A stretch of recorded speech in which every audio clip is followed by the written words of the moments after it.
Welcome back to Ronin Recap. Hope you enjoy this new video. Comment down below if you have any suggestions. Enjoy.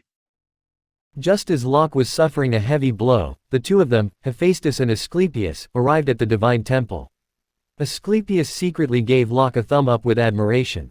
In the divine world, few people dared to attack Athena secretly. Looking at Locke up and down, Hephaestus said with a smile, "Congratulations. You've got your seventh sense from breakthrough so soon." Touching his aching chest, Locke grinned and sighed, "From breakthrough to seventh sense, I still can't avoid being beaten." Athena directly ignored the hidden bitterness in Locke's tone.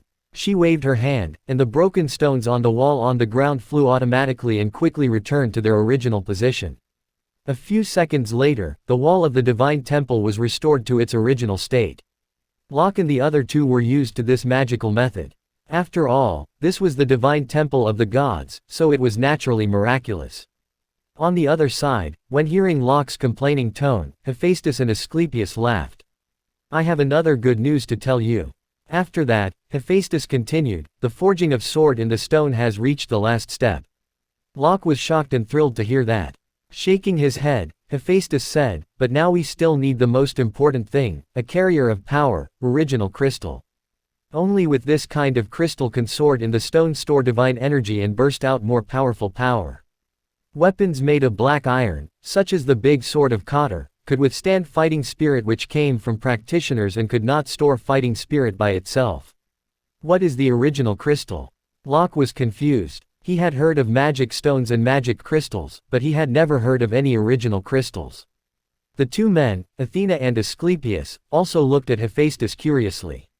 Apparently, they didn't know about this kind of crystal. Read latest chapters at NOVELB and Company per meter. The original crystal is the treasure of level 6 on this continent. It can store magic power and fighting spirit at the same time. It has a very high affinity. It is named original crystal, which means to close to all the strength sources. Therefore, according to my guess, it should also be able to store divine energy. Locke nodded and didn't say anything. He planned to listen to the following introduction. However, after waiting for a long time, Hephaestus still didn't speak. Seeing that everyone was looking at him, Hephaestus said helplessly, "I saw this from the so-called encyclopedia. I don't know if there is really such a thing. How could I know other information?" When he went to Treasure Pavilion last time, Hephaestus bought an encyclopedia, which recorded all kinds of treasures of Acacia continent and their functions. "I'll send someone to Treasure Pavilion to ask about it. Maybe they have some information about it," Locke said to the three after thinking for a while. After coming out of the divine temple, Locke went straight to Curtin, who was responsible for patrolling, and asked him to go to Treasure Pavilion. In the afternoon, Curtin came back from Treasure Pavilion. However, it was a pity that Treasure Pavilion didn't have any news about the original crystals for the time being, saying that they would take a few days to collect the information of the original crystals. But Judd also promised that as long as there was any news about the original crystals, he would send someone to tell Locke. Under the large-scale construction, gold coins were consumed quickly. In less than a month, Locke only had 60,000 gold coins left. Fortunately, 20 more level 2 weapons were forged. 5 weapons of the best quality were left in the territory, and the rest were sold to Treasure Pavilion. Locke got 120,000 gold coins in one go. With sufficient funds, the construction of Lister was going on at a fast speed. There was no news about the original crystal for the time being, so Locke sank into practice again. After he entered the seventh sense, his control over the divine energy was several times stronger, and he was more proficient in the use of magic. Therefore, he planned to try to use the element ball again. As the number of residents in the territory increased dramatically, Locke couldn't stand in front of the castle and do practice magic as before. Therefore, he built a more secluded place behind the castle for the magic practice. Locke's expression was serious on the new practice ground. Not far from the improvised seat, with one hand supporting her chin, Athena looked at Locke idly. In case of any accident, Locke pulled out Athena, who was reading.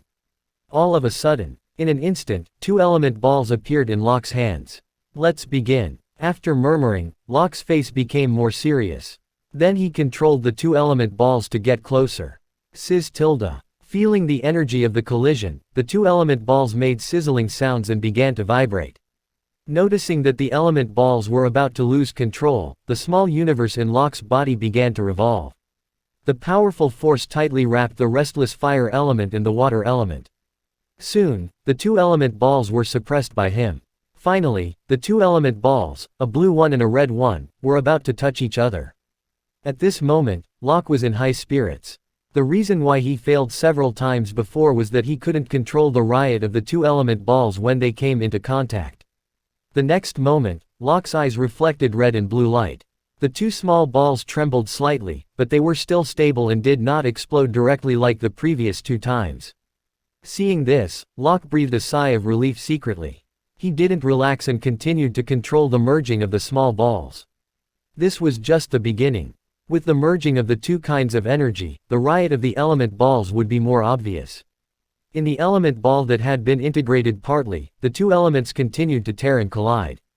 The small universe in Locke's body also began to spin crazily, and the two kinds of elements were firmly fixed in the sphere of the small ball by divine energy.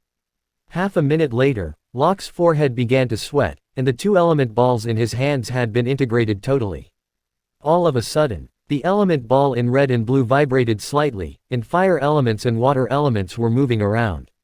A minute later, the element ball in Locke's hand calmed down and shone brightly like the beautiful aurora. Only Locke knew how powerful this seemingly beautiful ball was. Locke suddenly came up with a bold idea. The combination of the two types of magic elements had such a powerful power. What if he added another magic element? Thinking of this possibility, Locke's breath quickened gradually. Locke, who was excited, suddenly felt the element ball in his hand shaking a few times. He was so scared that he held his breath to calm himself down and didn't dare to continue to be distracted. Now he couldn't even control two types of magic elements, and there was no need for him to join another magic element. Under Locke's control, the element ball stopped shaking again. Locke said happily, "It seems that I have succeeded." Athena, who was standing far away, also came over. "Since it's a skill you created, you can name it yourself." Looking at the red and blue element ball in Locke's hands, Athena suggested a side. Locke nodded. After thinking for a while, his eyes lit up as if he had thought of the name of the skill. Athena looked at Locke with a pair of beautiful eyes, waiting for his name expectantly. Water Fire Element Ball. Athena had thought that Locke had thought of some amazing name, but when she heard it, her face froze. Was this a name? It seems that this name isn't good. With a pitiful look on his face, Locke thought about it again. How about Destructive Ball? It seems that it's also not good. Then let's use Fierce Ball. Ellipsis. 10 minutes later, he finally confirmed the name of this skill, Two Elements Divine Punishment. Two types of magic elements formed a punishment from gods. Then Locke began to be familiar with the skill, Two Elements Divine Punishment, which he created. On the third day, he finally got the news from Treasure Pavilion. In order to make friends with Locke, Treasure Pavilion had spent a lot of money and effort. In the past 3 days, they had used the relationship network. Finally, it got some clues that someone had seen the original crystals in the depth of the Nariel Mountains of Magical Beasts. The Nariel Mountains of Magical Beasts was the junction of the mountain range of Naden County and Gabus County. It stretched for thousands of miles, and magical beasts were crisscrossing there, which was one of the training places of the Grim Kingdom's practitioners. At the same time, Treasure Pavilion also attached a detailed map of the Nariel Mountains of Magical Beasts, which marked the information of magical beasts in every position in detail. Locke was silent for a moment. After thinking for a while, he said slowly, "It seems that I have to go to the Nariel Mountains of Magical Beasts in person." Inside the Nariel Mountains of Magical Beasts, there were all some powerful magical beasts. If a normal practitioner entered the mountain range, he would be a narrow escape. Although Cotter was a little worried, seeing that Locke had made up his mind, he knew that whatever he said would be useless. No one could change his idea after Locke had made up his mind since he was a child. Moreover, after so many things, he had unconditionally trusted Locke. The reason why Locke chose to go to the Nariel Mountains of Magical Beasts was not only to look for the original crystals but also to increase combat experience. The Nariel Mountains of Magical Beasts was a paradise for him to gain experience. He had just had his 7th sense from the breakthrough, so he needed to consolidate his practice base through battles. Locke then discussed this idea with Athena. Athena also supported Locke's decision. The practice would be increased in real battles. Although she could also fight with Locke and improve his fighting skills, it was just a practice and couldn't be compared with a real battle. New W Novels updates on November LBIN.com. After discussion, Locke and Athena went to the Nariel Mountains of Magical Beasts to look for the original crystals. Asclepius was studying medicine, and Hephaestus also needed to forge weapons, so the two stayed in the territory. After leaving the territory, Athena released her divine energy and flew towards the direction of Rapham City with Locke. The city was the nearest city with a teleportation site to Lister. I don't know when can I fly. Locke sighed as he looked at minimized mountains and rivers, starry villages beneath his feet. In Icacia continent, only practitioners, who had reached level 6, could fly freely. Of course, when the wind mage was level 3, he could use wind control technique to fly for a short time with the help of the power of the wind element. Some special fighting skills could also allow the user to stay in the air for a short time. Level 6 was a threshold for all practitioners. After entering level 6, both magic power and fighting spirit would have a qualitative change, and the energy stored in the practitioner's body would increase doubly. It was enough to support the huge consumption of flying. In Icacia continent, only 10% of the people could become practitioners, and in this 10%, only 10% of them could become breakthrough to level 6, who became big practitioners flying in the sky. Looking at Locke's yearning face, Athena put on a sly smile and said slightly, "I can fulfill your dream of flying." Then she pretended to throw Locke away. Locke was taken aback when he saw this. He wrapped his arms around Athena's waist. A unique fragrance of virgin wafted into Locke's mouth. "Loose your hands." Athena just wanted to see the frightened look on Locke's face. She didn't expect that Locke would react so strongly. No. Ignoring Athena's anger and embarrassment, Locke hugged Athena tightly. Athena struggled a few more times but finally found that it didn't work. She had no choice but to give up and said angrily, "You can hug me if you want." Seeing that Athena seemed to give up, Locke smiled triumphantly in his heart and held Athena in his arms naturally. The two of them moved very fast. In the evening, a huge city outline appeared in the eyes of the two. They arrived at Rapham City. This city was 5 or 6 times larger than Bone City. The more than 20-meter-high city wall looked exceptionally magnificent. Locke and Athena descended from a deserted place. After stepping on the ground, Locke could only let go of Athena and reluctantly left her charming body. After entering the city, Locke and Athena soon found the exact location of the teleportation site. It cost Locke 4,000 gold coins to use the teleportation site. Looking at the old man on the counter, Locke said with hatred, "I must build a teleportation site in Lister. You are already a rich man with hundreds of thousands of gold coins. Why are you so stingy?" Athena patted her forehead and said helplessly, "Even if it's just a gold coin, I don't want to give it up." "Humph, I should have asked you to be the Lord. You will know how hard it is for me," Locke retorted unconvincingly. After saying that, the two of them had arrived at the transmission platform. In front of them was a circular high platform with dense red array textures engraved on it. There were 4 pillars around the high platform, and the top of the pillars was embedded with a black magic stone that provided energy for the teleportation site. The old man activated the array, and the energy and mage gathered towards the array textures, which lit up with a red luster. Locke only felt a dizzying sensation come over him as his eyes lit up. The farthest distance of the teleportation site was 1,000 miles, so Locke and Athena needed to go through 3 teleportations to reach the Nariel Mountains of Magical. It cost the two of them 12,000 gold coins. Locke felt sorry for it for a long time. What made Locke most depressed and distressed was that in the last teleportation site city, in order to attract the strong, mages could actually get a discount. 500 gold coins were cheaper for one person. After that, Locke thought of taking the magic examination. After flying for half a day, the two finally arrived at their final destination, Dika's city. The majestic Nariel Mountains of Magical Beasts stretched out in the sea of clouds. This ancient city was bathed in the shine of the setting sun. After searching for a quiet place, Locke and Athena landed on the ground. After entering the city, Locke found that the atmosphere on the street was completely different from that in the city they had met before. Compared with the previous city, there was a murderous look in Dika's city. The men on the street were tall and strong, with a Strongly bloodthirsty aura, and the women were also dressed simply and skillfully. A group of people passed by Locke and Athena. They wore the same clothes and the same metal on their chests. Some of them were in high spirits and ready to go, while some just came in from outside the city. They were dispirited and covered with injuries. Locke knew that they were mercenaries who were preparing to go to the mountains of magical beasts or had just returned from there. Mercenary was a common profession in Acacia continent. They often received some tasks from the mercenary guild, such as escorting treasures and looking for treasures.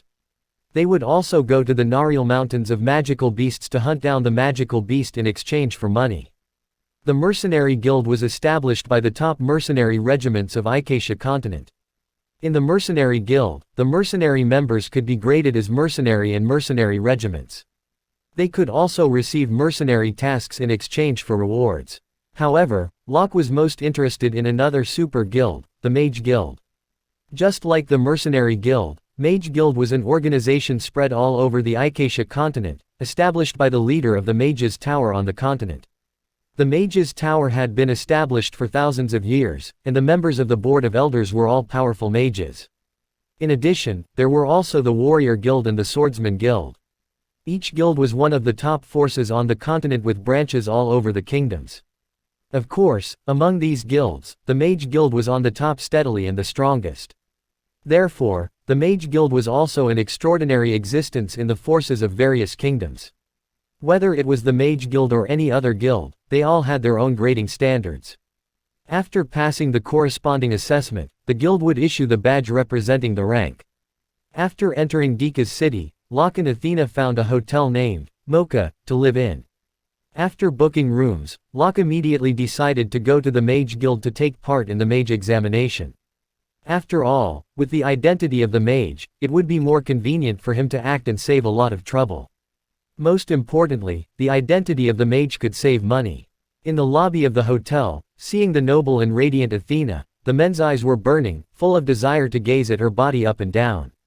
Several strong men who had drunk were even a little tempted and wanted to come up to accost her. Locke's gaze stared, bursting out a suffocating chill, and a powerful aura erupted from his body. Everyone in the hall trembled and felt as if there was a huge stone pressing on their chests, making it difficult for them to breathe. What a powerful aura! The strong men who were about to move stood still in horror. Their backs were wet with cold sweat and woke up from fear. The others also looked away in a hurry, afraid that Locke would make trouble for them. But people who could survive here all had brains. Let alone the dangerous aura from Locke just now. Just judging from the temperament of Athena, they knew that she must not be an ordinary person that could be desecrated by them. After intimidating the people in the tavern, Locke and Athena walked towards the Mage Guild. The Mage Guild was the tallest building in Dika's city, so the two soon found its location. A tall building appeared in front of Locke and Athena. Compared with other buildings in the city, the Mage Guild was more classical. The hall of Mage Guild was very lively. However, when they saw Locke and Athena come in, the people who had been chatting suddenly stopped. The silence of the crowd was surprisingly consistent, which made the hall quiet all of a sudden. Locke and Athena were too eye-catching. The young man was handsome and gentle, while the young girl was elegant and beautiful. Noticing that everyone was silent and staring at the two of them, Locke touched his nose and was speechless. Were the two of them so attractive? "Hello, sir. What can I do for you?" A maid came over with a comfortable smile on her face. It could be seen that the maid had been strictly trained to speak in a gentle and decent way. Looking at Locke's handsome face, the maid's heart skipped a beat. She had worked in the Mage Guild for a long time, but it was the first time that she had seen such a handsome boy. Locke smiled and said directly, "I want to take part in the mage test." He actually wants to take part in the mage test. He came to take part in the mage test at such a young age. He must be from that family. When they heard that Locke was here for the mage test, they began to discuss in a low voice. The maid's eyes lit up, and the admiration in her eyes became more intense. "Come with me." Athena found a vacant seat in the hall and sat down. She picked up the books prepared for the guests on the shelf to waste time and read while waiting for Locke's examination. Although the others were amazed at Athena's face, they didn't dare to come up to disturb her when they saw her frosty face. Soon, the maid took Locke to the room marked, "Examination of Level 1 Mages." Looking at the words, examination of level 1 mages, Locke stopped. Under the puzzled gaze of the maid, he smiled and said, "Sorry, I forgot to tell you that I'm not going to take the examination of level 1 mages." The maid was a little stunned. Obviously, she misunderstood Locke's meaning. "Sir, if you are an apprentice mage, you don't need to take the mage examination." Locke shook his head and said slowly, "I'm here for the examination of level 2 mages." Examination of level 2 mages. The maid was stunned for a few seconds and then came to herself. Are you really here to take the examination of level 2 mages?" Locke nodded seriously. The maid took a deep breath and finally believed him. With great shock, the maid took Locke to the room for examination level 2 mage. "Mr. Amos, this gentleman is here for examination mage." The middle-aged man called Amos nodded and gestured for the maid to leave. Level 3 wind mage. Looking at the 3 silver magic marks on the middle-aged magic robe, Locke was still a little surprised. It was Mage Guild, and the one in charge of the examination was a level 3 mage. When Hajia Amos raised his head and saw a young man standing in front of him, he was slightly stunned. Then he complained, "Ellie is getting more and more careless. Why did she bring you here?" Then he lowered his head again and pointed at the door with one finger. "Turn left when you go out. The examination of level 1 mage is over there." Then he immersed himself in the study of the magic book again. "Mr. Mage, I'm here to take part in the examination of level 2 mage." Just as he was concentrating on the magic book, he heard Locke's voice. Hajia raised his head again, seeming to understand what Locke meant. After a while, he looked at Locke suspiciously and asked, "You said, you are here for the examination of level 2 mages?" "Yes. New updates at novel.com." Locke said affirmatively. Hajia closed the magic book and stood up from his seat. He circled around Locke and looked at Locke up and down. He asked in a low voice, "Which system are you here for the mage test?" "A fire mage," Locke replied. Although he also knew water magic, it was one of his trump cards, so he would not expose it. Hearing this, Amos nodded and went straight to a high platform that looked like a table. "Let's take the magic power test first. Since the Mage Guild here lacks level 3 mages from other systems, the level 2 mage test here will be conducted by me and the chief." Then he turned to look at Locke and said, "By the way, my name is Hajia." "Locke Caput," Locke said with a smile. "Locke Caput. It sounds familiar," Hajia murmured, but he still couldn't remember where he had heard of this name. The decoration of the room was very simple. Not far away was a high platform, on which there was a crystal stone to test magic power. More than 10 meters away from the magic power test platform, there was a 2-meter thick stone wall, which was incomplete. It seemed that it was used to test magic. The magic array on the walls was not satisfactory. It could be seen that it was used to reinforce the walls to prevent the magic from losing control. Under the lead of Hajia, Locke arrived at the front of the magic power test platform. On the left side of the crystal stone was a test pillar, which was divided into 2 parts. The first part's point was from 1 to 10, and the second part's point was from 11 to 20. It looked like the mercury thermometer Locke had seen in his previous life. Looking at Locke, Hajia said slowly, "This crystal stone can test level 2 magic power, and the magic power of level 2 mage must reach 11 points. Locke nodded and put his hand on the crystal stone, ready to inject magic power. At this moment, an idea suddenly came to his mind. What would happen if he infused his divine energy into the crystal? If the crystal stone is broken, don't I need to be responsible for it? Locke hesitated for a while and turned to look at Hajia. No one knew what would happen if he infused his divine energy into the crystal stone, so he planned to ask clearly in advance in case he would be asked for compensation. After all, a crystal stone needed more than 10,000 gold coins. Locke's words amused Hajia. Would the crystal stone be broken? Did this little guy think of himself as the level 6 big mage? He said casually, "Don't worry. Just boldly inject magic power into it. Although this crystal stone is not at a high level, it won't go wrong even if a level 4 mage comes." Upon hearing this, Locke nodded and closed his eyes, ready to inject divine energy into the crystal stone. Hajia also fixed his eyes on the test pillar on the left side of the crystal stone, trying to see how powerful the person who dared to take part in the level 2 mage test was. However, a few seconds later, the crystal stone didn't respond at all. Locke opened his eyes and asked seriously, "Don't really need me to compensate." "You don't have to compensate," Hajia said fiercely. After confirming it again, Locke didn't intend to keep strength. He controlled his divine energy and poured it into the crystal stone. Crack tilde. A crack suddenly appeared on the crystal stone. In the astonished eyes of Hajia, the crystal stone broke into pieces. The crystal stone was broken. The air was quiet for dozens of seconds, and Hajia stood still like a piece of wood. "You said I don't need to compensate." Looking at the broken crystal stone, Locke spread out his hands, as if this wasn't his own business. Hearing Locke's voice, Hajia came back to his senses from the shock. He looked at the crystal stone in disbelief. Was it because the crystal stone's lifespan had expired? But wasn't this crystal stone only used for half a year? Or was this guy a mage of level 5? He laughed at himself and denied the possibility. In the whole Acacia continent, no one had ever heard of a person who could become the mage of level 5 before the age of 20. What's more, he didn't feel magical fluctuation just now. So it must be the problem of crystal stone. These old men in the capital city were becoming more and stingier. They even took a piece of crystal stone with inferior quality. All latest novels on noblement.com.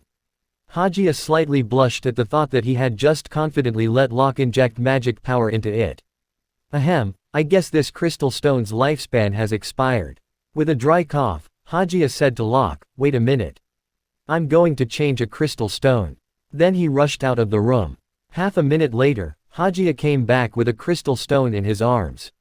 Locke noticed that the luster of this crystal stone was more round and plump than the previous one. "Come on." Hajia swept the previously broken crystal to the ground and carefully put this one in his hand into the groove. This is the crystal stone that can hold level 6 magic power. It can absolutely guarantee the success of the test. Don't worry. This time, Locke didn't plan to try his divine energy. If he broke the crystal stone again, he would be suspected. He put his hand on the crystal stone and immediately felt a comfortable coldness in his palm. He then mobilized his divine energy to control the magic power in his body and slowly injected it into the crystal stone. All of a sudden, the first compartment on the test column was lit up in an instant. Before Hajia could be shocked, the second compartment on the test column also was lit up in an instant.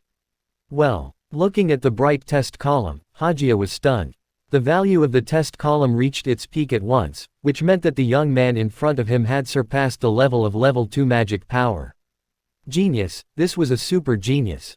If you want, we can take the advanced magic power test. Hajia looked at Locke expectantly. He wanted to know the maximum value of Locke's magic power. "No, I'm here for the test of level 2 mage." Locke shook his head and refused. He was currently at the early stage of his 7th sense, equivalent to Acacia continent's level 4 practitioners, so at least he could use level 4 mage's magic power. Of course, although there was the level 4 mage's magic power in his body, Locke didn't know how to use level 4 magic, so he was not a real level 4 mage. Hearing Locke's refusal, Hajia felt a little regretful. After sighing, he continued with expectations, "Then let's start the magic test." Magic power only represented the amount of magic power in an individual. A level 2 mage not only possessed level 2 magic power, but also skillfully used level 2 magic. Pointing at the wall in front of the magic power test platform, Hajia asked, "Have you seen the wall in front of you?" Within 10 minutes, as long as you can condense the level 2 magic, Flame Spear, and release it, you will be qualified. Flame Spear was a common skill in the level 2 fire magic, so it was also used in the test of level 2 mages. Locke didn't waste any time and began to gather the magic energy in his body. 2 seconds later, a spear with red flames appeared in front of Locke. This flame spear was with a burst of powerful energy fluctuation. Sensing the destructive power contained in the spear, some of Hajia's heart was stirred up. On the other side, the magic in Locke's hand had completely taken shape. Should I ask this guy to stop? From this power, the wall used to test the magic of level 2 could not block it. Staring at the flame spear in Locke's hand, Hajia hesitated for a moment. But in the end, he controlled himself and wanted to see how powerful the magic was. Whoosh tilde. The long spear rushed out with raging flames and stabbed into the wall. Boom. The wall only lasted for a few seconds and exploded like tofu. The powerful spear did not stop and continued to stab into the wall of the room. A faint light appeared on the wall. The defense array detected the attack and activated the magic defense. Boom, boom, boom. With the consumption of the magic array, the flame on the spear dimmed a lot. Even so, the spear broke the magic array and left a big hole in the wall finally. The huge impact made the whole building of Mage Guild shake. What's going on? Is Mage Guild attacked? What a powerful energy fluctuation. Ellipsis. In the hall of Mage Guild, everyone stood up quickly from their seats and was shocked. In the test room, looking at the big hole in the wall not far away, Hajia swallowed subconsciously but found that it didn't know when his throat had completely dried up. Even as a level 3 mage, he couldn't resist the power just now. I'm sorry. I didn't stop it timely. Looking at the wall broken by his magic, Locke looked at Hajia with embarrassment. Genius. Locke Capet must be a rare genius in 1,000 years. In the future, he would definitely become a powerful man who was famous on the continent. Such a talent must become a member of the Mage Guild. Suddenly, something occurred to Hajia. He looked at Locke, took a deep breath, and asked in a trembling voice, Locke Capet, you used to be the first genius. Locke smiled without saying anything, indicating to admit it. Hajia took a deep breath again, and his expression was mixed with shock and admiration instantly. Half a minute later, Hajia finally calmed down.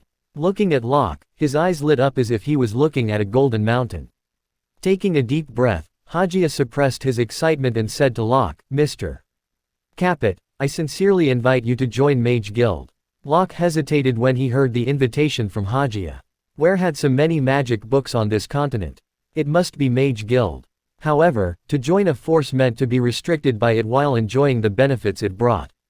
Locke didn't want to be bound. Seeing the hesitation on Locke's face, Hajia immediately knew what he was worried about, so he explained with a smile. Mr. Capet, don't worry. Mage Guild won't restrict you. On the contrary, after you become a member of Mage Guild, you can use the resources of Mage Guild. For example, you can read the magic book in Mage Guild, or you can exchange the practice resources with other mages through the platform of Mage Guild. Of course, Mage Guild will also release some tasks. The members of the guild can receive tasks in exchange for rewards. You can also work in Mage Guild and get paid, just like me. The reason why Locke hesitated was that he didn't want to be restricted. Hearing what Hajia said, he nodded and smiled. Okay, I agree to join Mage Guild. In terms of Acacia continent, the Mage Guild was definitely the force with the most mages. The collection of the magic books must be great, and the magic books were exactly what Locke lacked now. Welcome, Mr. Capet. Hearing Locke's promise, Hajia was overjoyed. While saying that, he felt a little regretful. It's a pity that Mr. Chief is not here. I'm only a level 3 mage. I can only issue a magic certificate of level 2 for you. Otherwise, with your value of magic power, you may be able to pass the test of level 3 mages.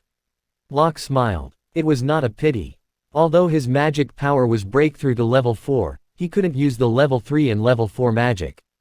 So even if he could really do the test, he couldn't pass it.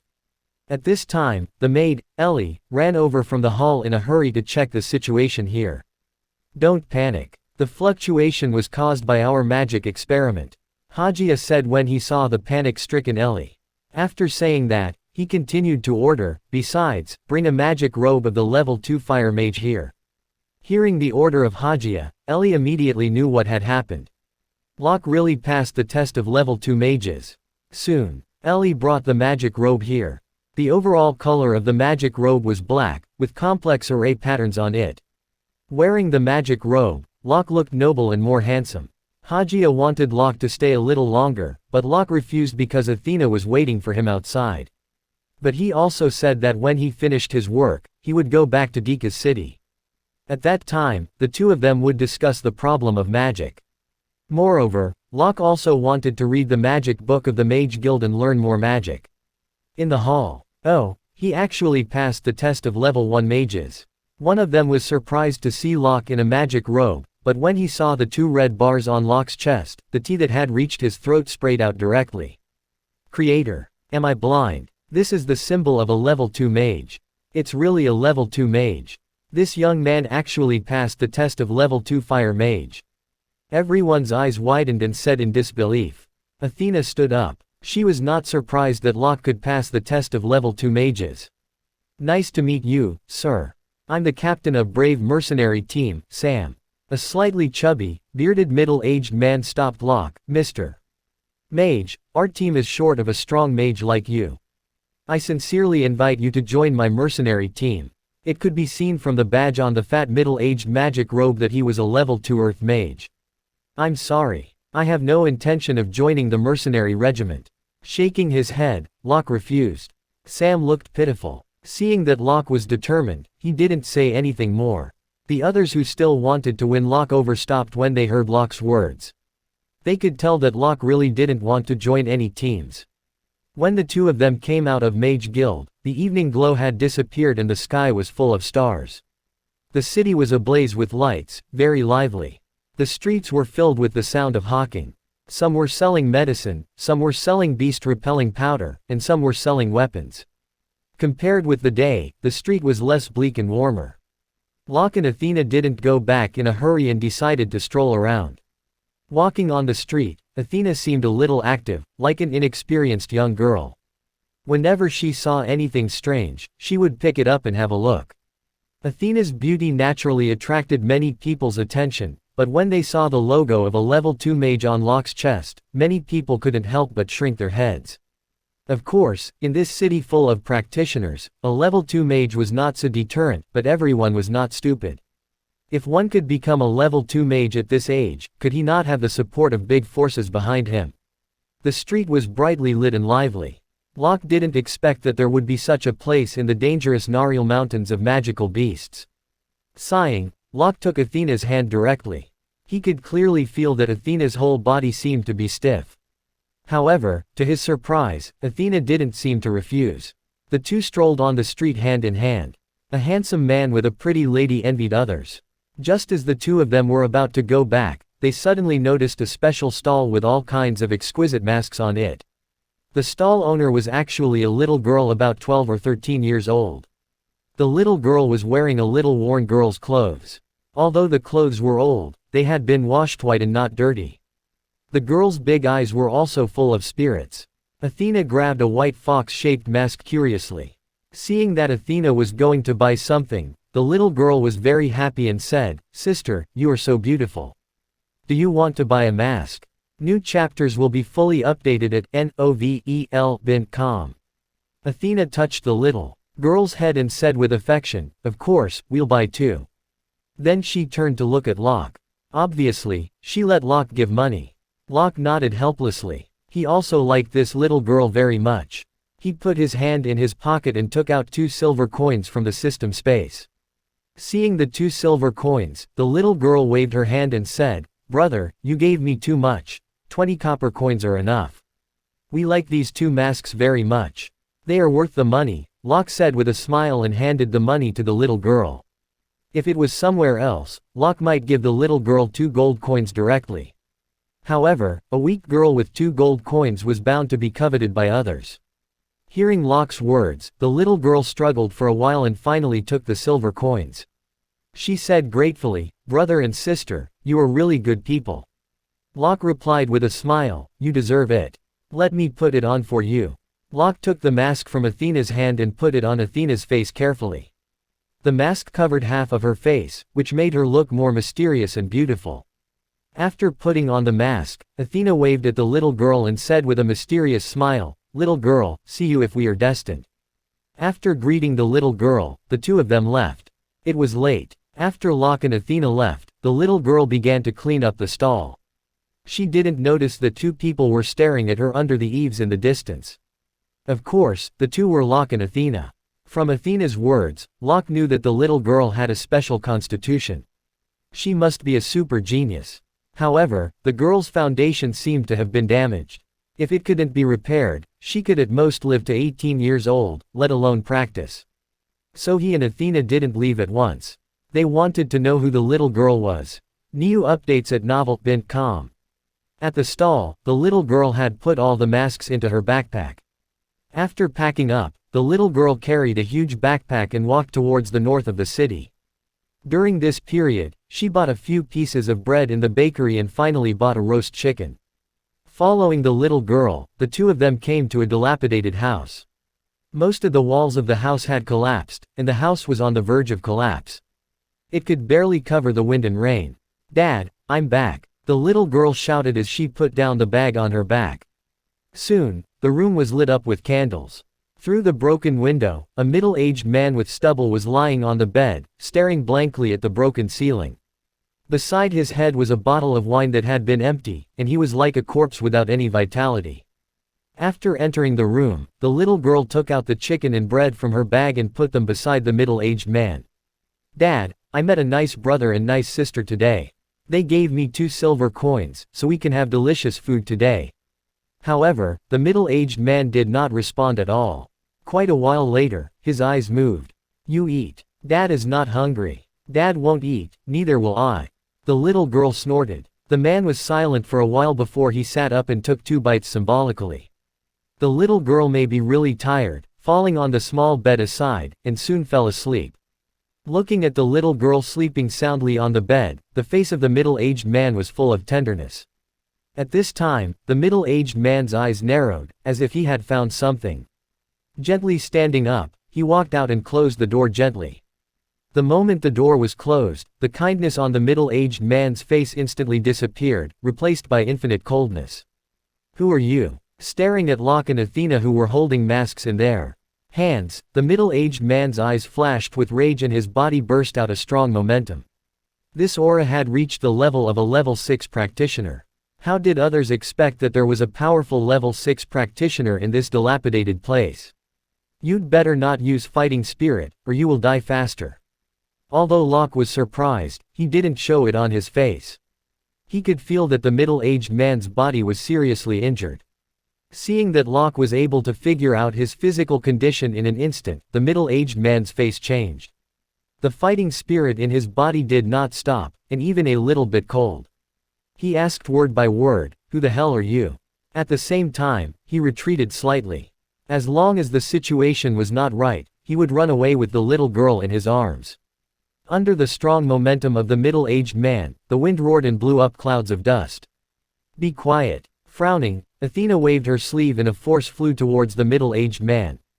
In an instant, the momentum of the middle-aged man completely disappeared, and the fighting spirit in his body suddenly calmed down and could no longer be used at all. The middle-aged man felt as if he was struck by lightning. Looking at Athena, the shock in his eyes gradually turned into a strong fear, and his face was extremely pale. How could it be possible? Although he was seriously injured, he was the level 6 practitioner. Judging by that the girl could suppress him immediately, the girl was at least a level 6 practitioner. After the panic, the middle-aged man's eyes were full of grief and despair. "Why are you even unwilling to let go of a little girl?" Looking at the middle-aged man's heartbroken face, as if he had a great hatred with him, Locke was a little stunned. What did he mean by saying that we were not even willing to let go of a little girl? "We are just curious about this girl. You don't have to be so sad and desperate, do you?" This time, the middle-aged man turned to be stunned. He looked up at the confused Locke and asked, "Aren't you sent by the Tiffany family?" "No." Locke shook his head. Now he also realized that the two of them must have been chased by their enemies. Hearing Locke's denial, the middle-aged man finally looked better, but he still stared at Locke and Athena cautiously. Locke smiled and said, "Although I don't know what you have experienced, if you believe me, you can come to my territory. In my territory, no one can hurt you." After all, this man was the swordsman of level 6. Lister needed such a strong man. "Protect us." The middle-aged man laughed at himself and seemed to think of something painful. "You don't know who is chasing us at all. I'm not good at lying." Locke looked at the dilapidated house and continued, "Besides, I can cure your injuries, including her foundation problem." "Can you restore Anne's foundation?" Pierce's body trembled and he was a little excited. But after the excitement, he shook his head bitterly and said, "It's impossible. Anne's foundation has been destroyed. Even the level 8 healer can't do it. How can you do it?" Locke shrugged indifferently and said with a faint smile, "Anyway, you have no choice now. Why don't you gamble?" Pierce was stunned. He stared at Locke, trying to find out why Locke was so confident from Locke's face. "Think it over." After saying that, Locke and Athena turned around and were about to leave. If you have made up your mind, wait for us in Dika's city. Pierce stood still, his face gloomy as if he was considering the credibility of Locke's words. Creak tilde. In the dark night, there was the sound of the door opening. Anne poked her head out and looked at Pierce. Dad, what happened outside? Looking at Anne's face, Pierce felt warm in his heart. Yes, his home was still there. How could he give up so easily? With a long-lost smile on his face, Pierce said in a soft voice, "Honey, it's okay. Have a good sleep." Ellipsis. Locke and Athena also returned to the hotel. On the second day, the two soon arrived at the entrance of the Nariel Mountains of Magical Beasts. Ancient trees were towering and tall, with their tops overlapped and their branches intertwined.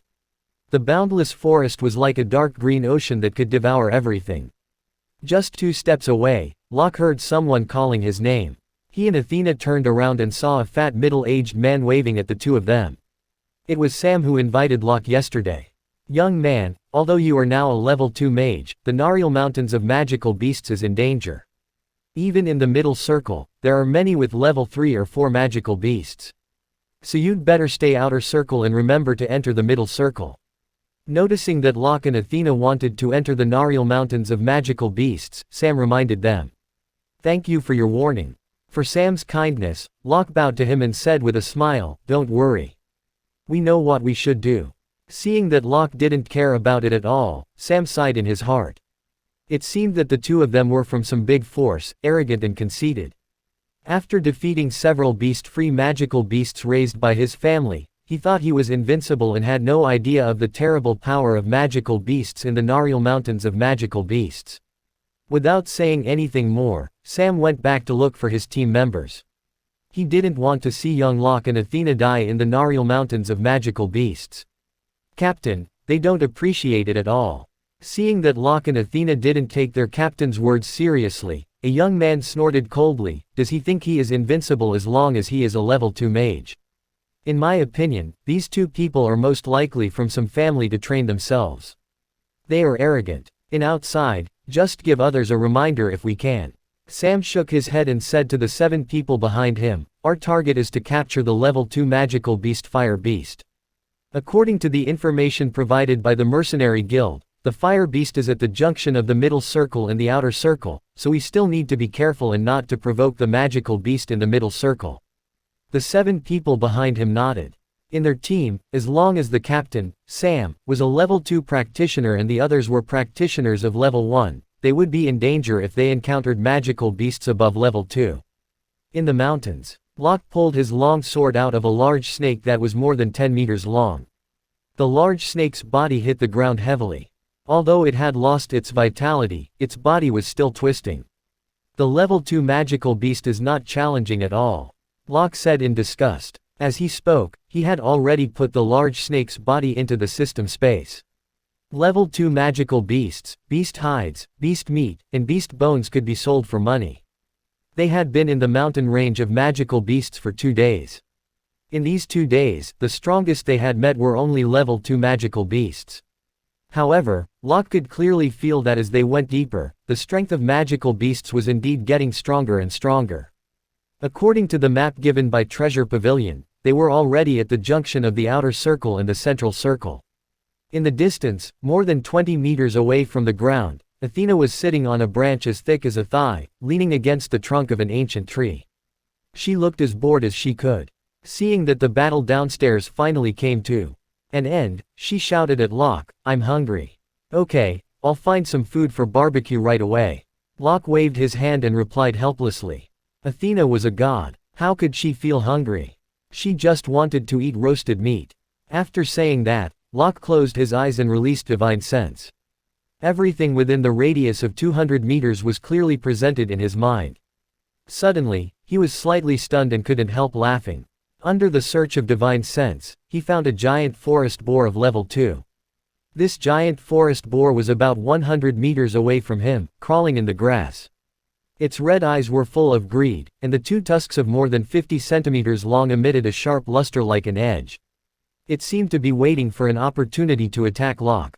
With an evil smile, Locke held his long sword and rushed towards the giant forest boar. Ouch! The forest was suddenly filled with the screech of the giant forest boar. More than 10 seconds later. Boom! The huge body of the giant forest boar slammed into the ancient tree, and a wound of 3 centimeters wide appeared on its chest. Although the wound was not long, the blood gushed out like a fountain. It was obvious that it had been pierced through by Locke's sword. Dragging the giant forest boar, Locke arrived in front of a clear stream and skillfully cut the giant forest boar. In no time, he had already taken off the loin, plum meat, hind leg meat, and other parts with better meat quality. On the other hand, Athena had also built a fire and put the table and chairs. There was even a bottle of good red wine on the table. If others saw the two of them leisurely, they would be shocked. They were very careful in the mountain range of magical beasts, as if treading on thin ice, fearing that they would lose their lives if they were not careful enough. When they looked at others, they would believe that Locke and Athena were on vacation. Half an hour later, the smell of meat suffused around the camp. Lying prone on the table, Athena fixed her beautiful eyes on the roast meat in Locke's hand, greedy. Locke was amused by Athena's greedy look. Seeing that the meat was almost roasted, he handed a piece of plum blossom meat to Athena. Athena happily took over the roast meat. Seeing that Locke was still busy grilling the rest, she tore one piece and handed it to Locke's mouth. "At least you are the one who roasted it. I have to give you a taste. So I have to thank you." Locke rolled his eyes at Athena and bit the meat. Athena, who was enjoying the delicious food, frowned slightly. Locke also raised his head and looked into the depth of the forest. "You eat first." Locke stood up and turned to Athena. Athena nodded. Puff tilde. Legs slightly curved, Locke directly ejected, landing on a distant branch. After a few moves, he had disappeared from Athena's sight. It was less than 200 meters away from the camp of Locke and Athena. The ground collapsed, and broken trees were everywhere, with blood all over the place. "Everyone, I'm sorry." Sam's breath was weak and his face was extremely pale. There was a wound of more than 10 centimeters on his thigh, revealing his ghastly white bone. The 6 people behind him were also injured to varying degrees. Sam's eyes were full of regret as he looked at the giant scorpion coming slowly in front of him. He shouldn't have taken the task of the flame beast. The young men behind him looked sad and dejected. Facing the poisonous scorpion with black stripes of level 4, they had no chance to escape. The pincers of poisonous scorpion with black stripes came at them at a very fast speed, leaving no chance for Sam and the others to escape. Seeing that he couldn't escape, Sam gritted his teeth and mobilized the last bit of magic power in his body. A yellow shield appeared in front of them. Boom! After a few seconds, the shield was directly smashed into pieces by the pincers. Sam and the others were thrown out by the strong impact. Facing a few weak humans like ants, the poisonous scorpion with black stripes did not seem to be interested in continuing to play. It quickly ran towards Sam, intending to smash Sam and the others into meat mud. "It's over." Looking at the poisonous scorpion with black stripes in front of him, Sam closed his eyes in despair and was not ready to struggle. Sure enough, in front of the poisonous scorpion with black stripes of level 4, all their struggle was in vain. Bang tilde. However, a few seconds later, there was no expected sharp pain. Sam opened his eyes in confusion. When he saw clearly the scene in front of him, his pupils suddenly trembled and his eyes widened in disbelief. It turned out that the extremely powerful poisonous scorpion with black stripes had been thrown away, creating a big pit in the distance. It didn't know when a familiar figure appeared in front of him. At this time, the poisonous scorpion with black stripes had climbed out of the big pit and let out an angry roar. It seemed that he was going to tear up the human who had attacked him. A level 4 magical beast. Well, it's a little challenging. Facing the irritated poisonous scorpion with black stripes, Locke didn't change his face and his battle intent was very high. But, it's just a little ugly. There was a pair of middle eyes on the back of the poisonous scorpion with black stripes, 3 side eyes on both sides of the front end, and 6 pairs of arms. Its whole body was covered with a shell with black stripes. 6 pairs of arms. The first pair was the whole limb that helped eat, the second pair was the long and thick tentacles like the crab's pincers, which had the function of preying, feeling, and defense, and the other 4 pairs were the feet. Locke recalled the features of the poisonous scorpion with black stripes in his mind to find its weakness. Cutting off the second pair of feet first. With the thought in his mind, Locke lifted his long sword and slashed at the poisonous scorpion's second pair of feet.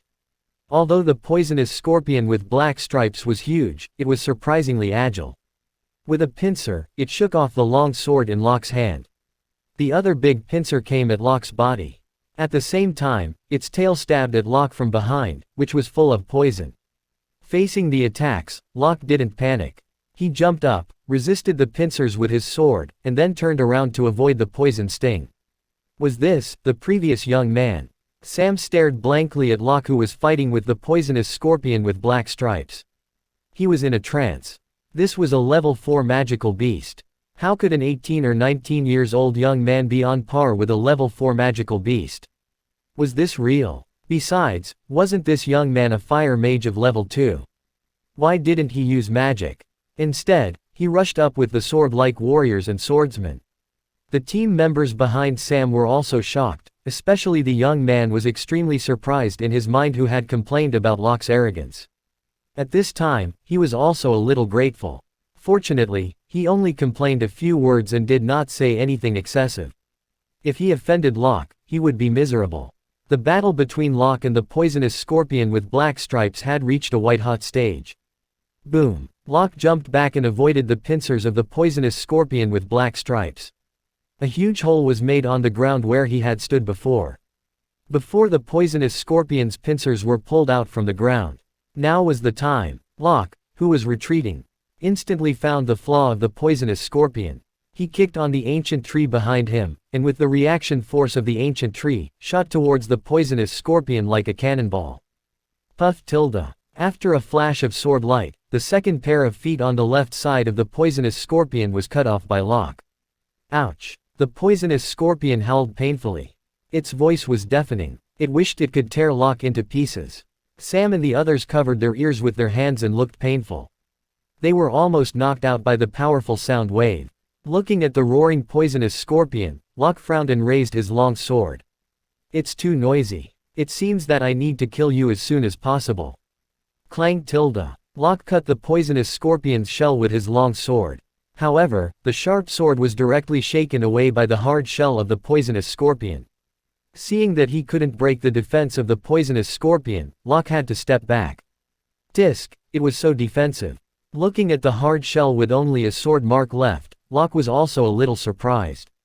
At the same time, a big pincer of the poisonous scorpion had already smashed towards Locke. Locke had no time to change the direction in the air, so he could only hold the sword horizontally in front of his chest to resist the attack.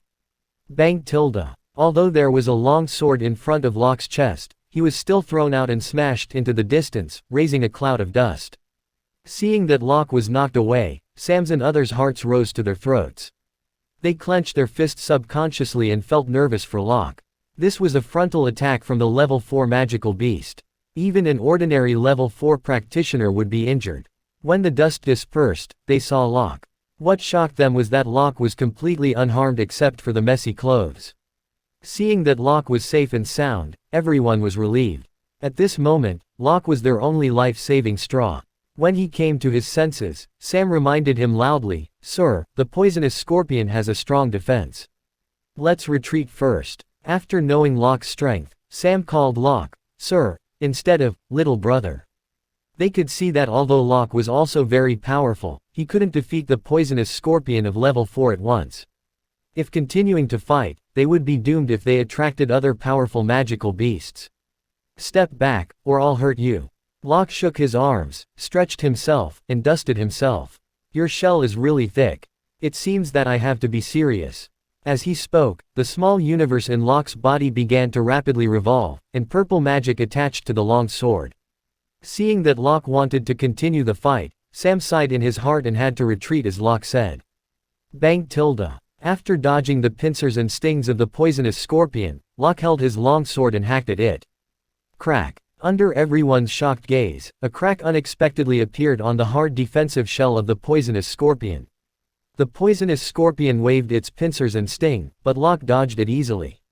At this time, Locke's speed was extremely fast, and he slashed at the outer shell of the poisonous scorpion a few more times. Crack, crack, broken. Under the powerful attack of Locke, the shell of the poisonous scorpion broke into pieces. He was really so powerful. Looking at the shell that was gradually falling off, Sam and the others took a deep breath and felt that their minds were in a mess. All latest novels on novel.com. The poisonous scorpion was also slightly stunned, as if it did not believe that the defense that it was proud of was blocked in this way. After a short period of distraction, the poisonous scorpion began to feel fear in its eyes. The human in front of him was stronger than it. Without any hesitation, it hurriedly fled in the opposite direction of Locke. The poisonous scorpion fled in the direction of their camp. Looking at the fleeing poisonous scorpion, Locke muttered to himself, "I can't let you go there." As he spoke, his body glowed with a faint purple light. The divine power within his body was poured out without reservation, and Locke poured it into the long sword in his hand. The long sword emitted a bright light, which seemed to contain terrifying power. After pouring all his strength into the long sword, Locke slashed at the poisonous scorpion with one move. Boom! The purple sword light, with the power to destroy heaven and earth, slashed in the direction of the poisonous scorpion. Wherever the sword light passed, everything cracked. Sensing the powerful energy fluctuations behind it, the poisonous scorpion, which was fleeing, had a strong fear in its heart and crazily fled in another direction. It knew that if it was attacked by this energy, it would definitely die. However, the speed of the sword light was very fast. In an instant, it arrived in front of the poisonous scorpion. Looking at the sword light, the poisonous scorpion's eyes were incomparably terrified. Boom! An earth-shaking explosion occurred at the location of the poisonous scorpion. The huge impact swept the stones around them away, and a few meters thick ancient trees were also broken. A minute later, everything returned to peace. There were only a few broken limbs and arms on the position of the poisonous scorpion, and the other bodies had been annihilated in the sword light. Swoosh tilde. Locke breathed a sigh of relief and his face turned pale. The blow just now had drained all the divine power in his body. Was this young man really a human? Even if a person started to practice from the womb, he might not be so strong. Sam and the others stood still like woods, and their brains had lost the ability to think. Damn it! Locke seemed to think of something and his face changed. He turned to Sam and the others and said, "I have something important to do and need to go first. This is not a place to stay for a long time. My camp is not far away. If you want, you can come to the camp to heal yourselves." Then Locke rushed to the camp. Hearing Locke's words, Sam and the others came to their senses. They knew that it was not the right time to be surprised, so they hurried to the direction where Locke had left. Along the way, Sam and the others were very careful. Judging from Locke's anxious expression just now, they guessed that something big might have happened in Locke's camp. Was there a sneak attack from magical beasts? Or what happened to the delicate and beautiful girl next to Locke? Within 200 meters, Sam and others saw a fire. However, what confused them was that the whole camp was abnormally quiet except for the sound of burning woods. Then they looked at Locke, who was holding a pile of charred stuff with a helpless expression on his face. The beautiful girl beside him also looked helpless, as if it was none of her business. Sam looked at the things in Locke's hands carefully. This thing seemed to be roasted meat. So the important thing Locke just said was that the meat was scorched. When they saw the red wine on the table, Sam and the others seemed to have received the violent attack, and an extremely absurd idea arose in their hearts. These two, were they on vacation here? Locke's heart ached when he saw the good hind leg meat which he had roasted for a long time was scorched. It seemed that goddess was not omnipotent, such as in food. Looking at Athena, Locke sighed. At this time, he also noticed Sam and others walking out of the jungle. Although shocked, Sam bent over and bowed to Locke. "Thank you for saving our life, sir." The people behind him also bowed respectfully to Locke. Even the young man who had complained about Locke before also had a respectful look on his face. In Acacia continent, people always respected the strong. "It's just a piece of cake. Don't mind." Locke waved his hand casually. He took out 2 bottles of healing medicines from the system and threw them to Sam. "These are medicines for treating hurt, blood recovering medicine and healing powder. One is for internal use and the other for external use. Blood recovering medicine and healing powder." Sam took medicines from Locke in shock. These were all valuable level 2 medicines. How could this young man give them like this? Suppressing the shock in his heart, he bowed to Locke again and said, "Thank you for your mercy." Their healing medicines were all destroyed by the poisonous scorpion with black stripes. "Oh my God. Just as Locke was about to continue the barbecue, Sam's excited voice suddenly rang out, which startled Locke. Is this the superior medicine? Sam's voice trembled with extreme excitement. The others also came over, staring at the medicines in Sam's hand. It's really the superior medicine. I can't believe I've seen the superior medicine. When they saw the exquisite and beautiful lines on the black pill, they also cried out excitedly. Yes, the stripes on the medicine were also called elixir stripes, which was the symbol of the top-level medicines. The superior medicine was a sign of the highest quality of a pill. Usually, only very powerful healers could refine the top-level medicines with elixir stripes. Even the low-grade superior medicines were invaluable. Sir, this is the superior medicine. Are you really going to give it to us? Sam took a deep breath and asked incredulously. I thought there was something wrong with the medicines. Locke was speechless. He waved his hand and joked, it's for you. If you do not use it, I will take it back. Hearing Locke's words, Sam and the others didn't refuse anymore. They sprinkled healing powder on the wound and then took blood-recovering medicine. It was the level 2 medicine. Looking at the wound that was healing at a visible speed, Sam was a little shocked. After taking blood-recovering medicine, the energy in their bodies quickly recovered. Sam and the others finally had a trace of blood on their faces. Locke had also roasted a lot of meat and handed it to Sam and the others. At first, Sam and the others were a little restrained, but after tasting the taste of the meat, they began to gobble down. Uncle Sam, what are you going to do in the future? Locke asked, looking at Sam and his team members beside the bonfire. Alas, we can't finish this task. We have discussed and decided to leave Nariel Mountains of magical beasts and take on some other tasks. Sam smiled bitterly and said helplessly. Locke nodded and asked curiously, are you going to be mercenaries all the time? Hearing Locke's question, Sam suddenly fell silent. If it was in the past, he would have said without hesitation, of course, it's the fastest way to get free and money to be a mercenary. But now he hesitated, especially this time he almost died because of magical beasts. If it weren't for Locke, all the young people behind him might have died here. Some of them were level 2 practitioners, and some were level 1 practitioners.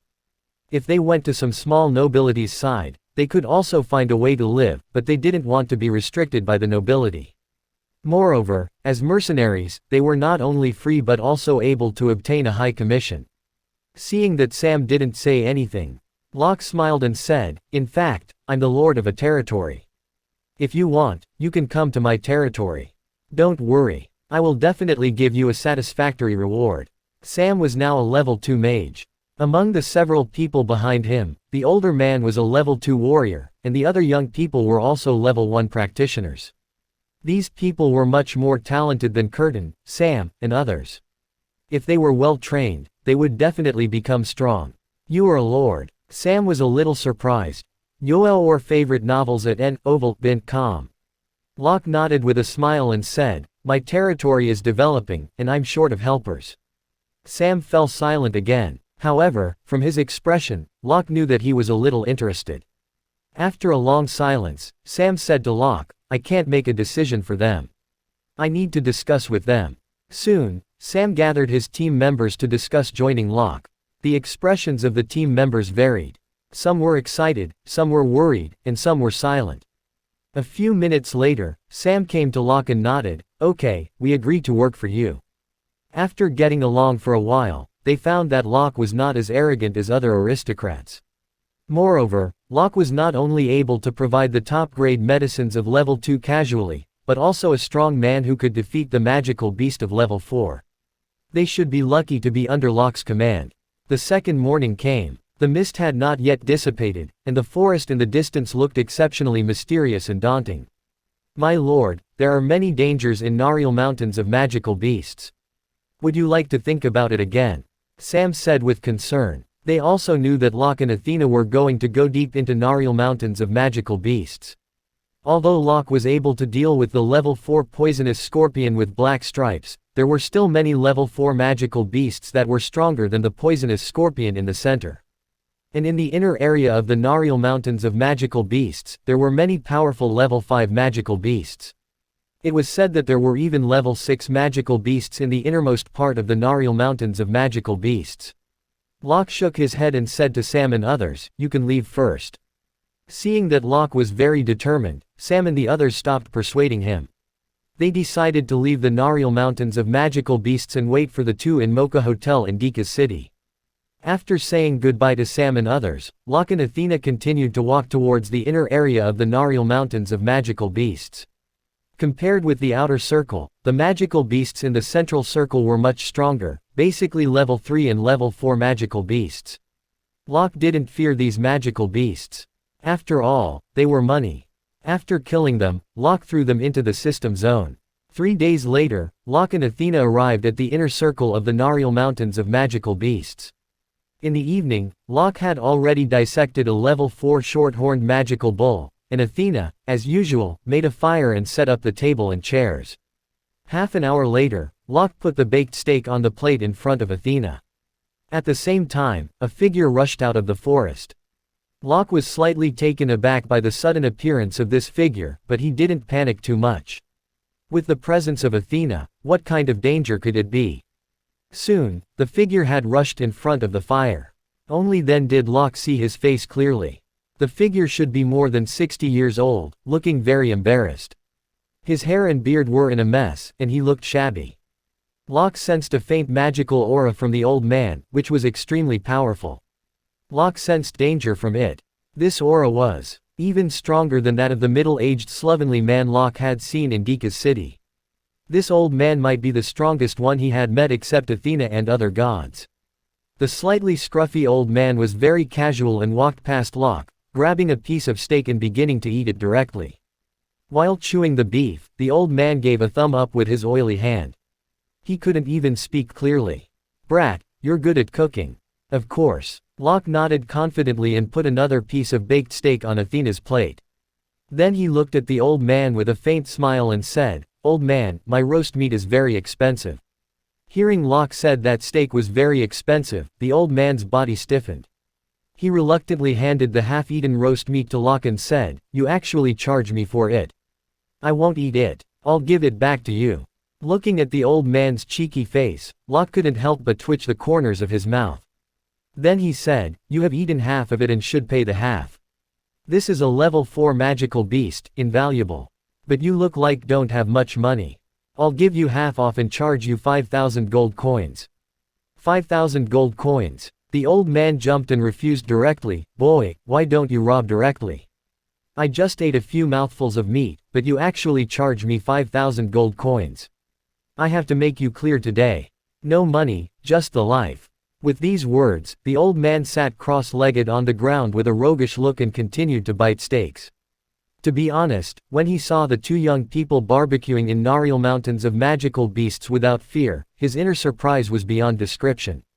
Especially when he saw the short-horned magical bull of level 4 roasted by the two people, he was even more shocked. Was there any powerful man protecting these two people?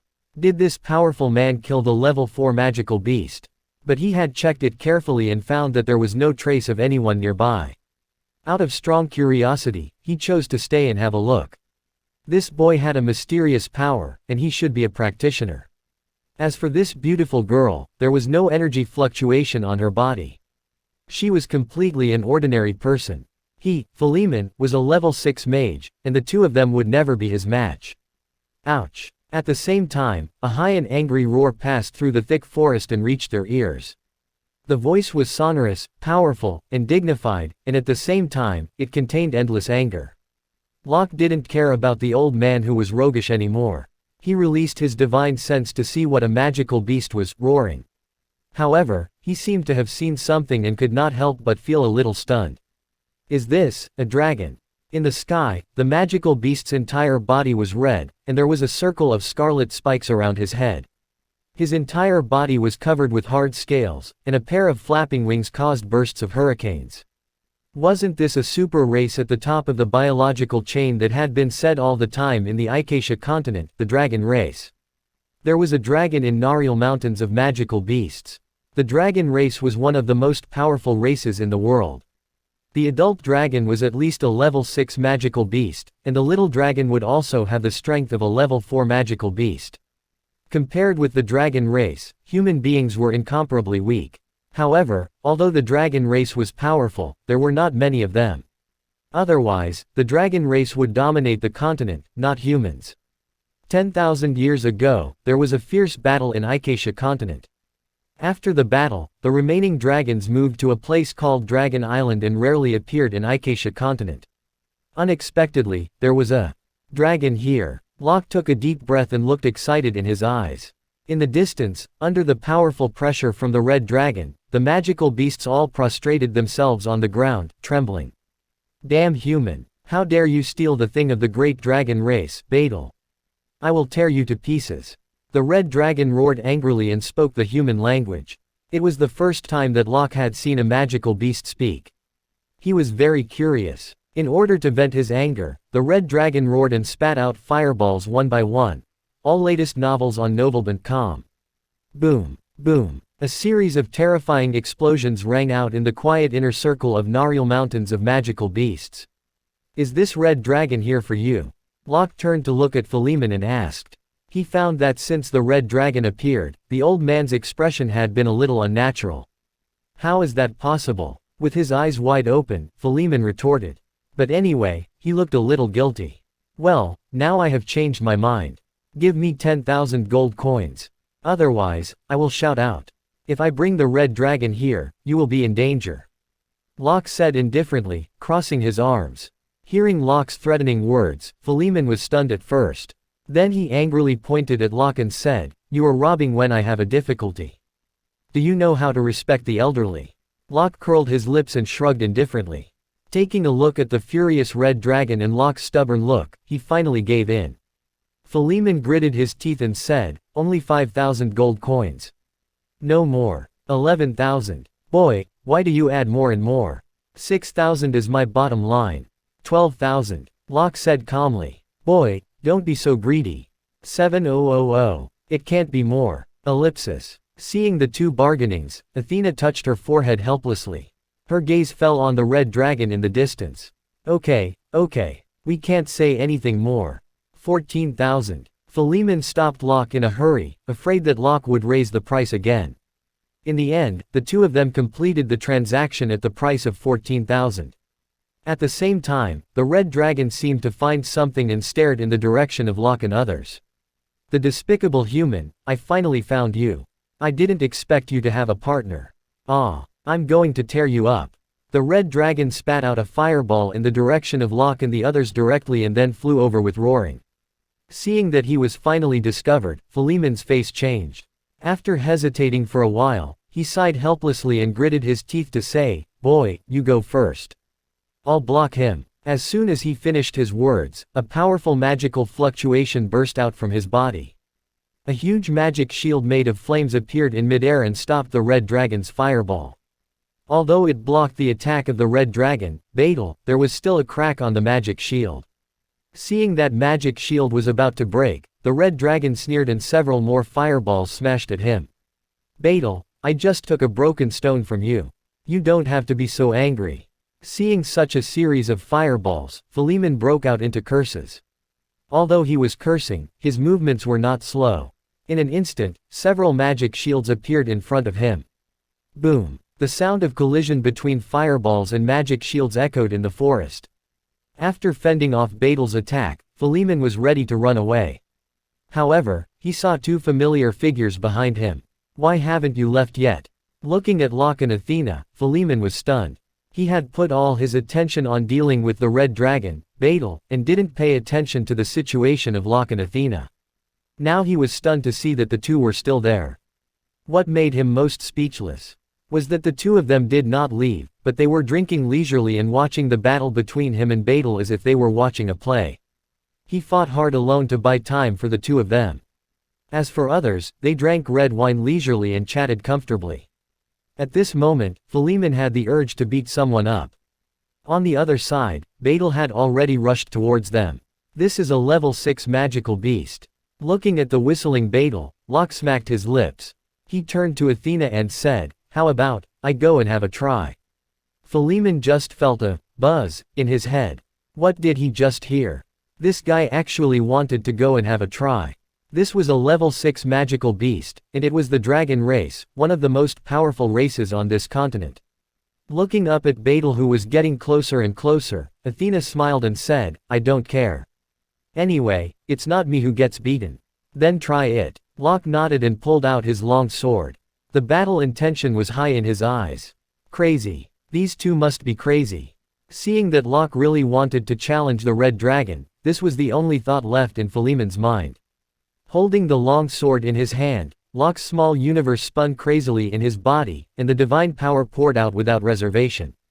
This aura. Feeling the powerful power that Locke exploded out, Philemon was surprised in his mind. The ordinary level 4 practitioner might not be a match for this bloke in front of him. It seemed that this guy was the one who killed the level 4 short-horned magical bull. He was already a level 4 practitioner at such a young age. This kind of terrifying talent was absolutely comparable to the talent in Central Land. Philemon thought in shock. "Old man, let me have a try." Locke turned to Philemon and said. Taking a look at Betel, Philemon said seriously, "Although you have a great talent, he is a level 6 magical beast. You will not be his match. That's why it's challenging," Locke said with a smile. Seeing that Locke was determined to fight with the red dragon, Philemon nodded helplessly and dispersed the shield in the sky. "Hey, Betel, your current opponent is me," Locke shouted at Betel with a long sword in his hand.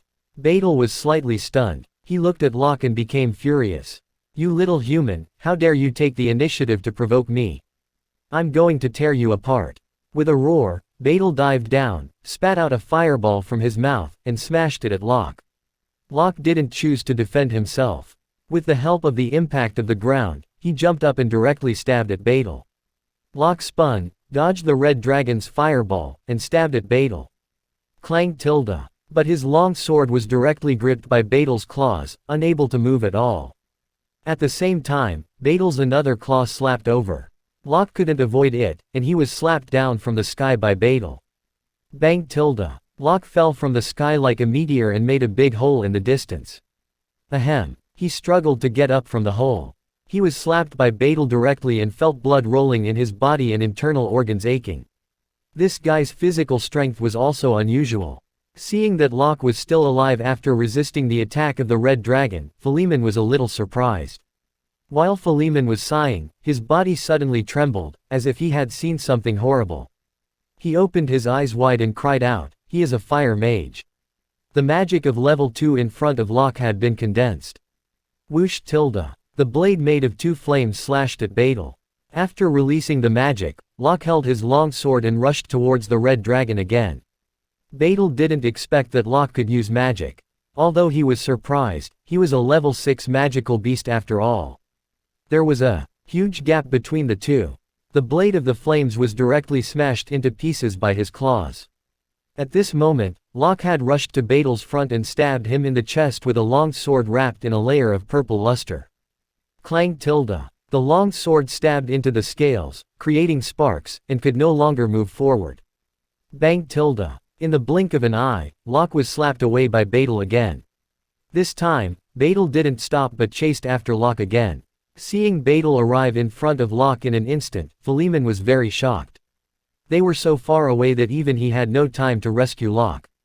What confused Philemon was that the girl with no practice base didn't seem to worry at all. At this time, he suddenly felt a wave of energy, which was unusually violent. "These are water magic elements," Philemon exclaimed in surprise. This guy was actually a double space mage. Moreover, he could put the 2 opposite magic elements together. It was appalling. Bang tilde. With a loud noise in the sky, a powerful wave of energy was scattered from the center of Locke and Betel. "This attack is as powerful as level 5, right?" Looking at the attack made by Locke, Philemon murmured. A faint red barrier protected the red dragon within. Locke was also slapped by the energy wave. Bang tilde. Locke, who fell on the ground, panted heavily, his forehead already covered with fine sweat. "Alas, I have tried my best." Seeing that his most powerful blow didn't hurt Betel at all, Locke sighed and looked at Athena helplessly. "It seems that I can only leave it to you." Philemon just felt that he had received too much shock today, so he was in a trance now. What did the boy just say? The rest could only be left to this girl with no practice base and seemingly weak. Athena put down her glass elegantly and walked slowly to Locke, looking up at the red dragon in the sky. Boom! Just as Philemon was confused, a powerful force burst out from Athena's body. You are so powerful. Philemon pointed at Athena, his fingers trembling slightly. He was too shocked to speak. He felt a terrifying force from Athena. Athena rose slowly, with a mysterious luster around her body.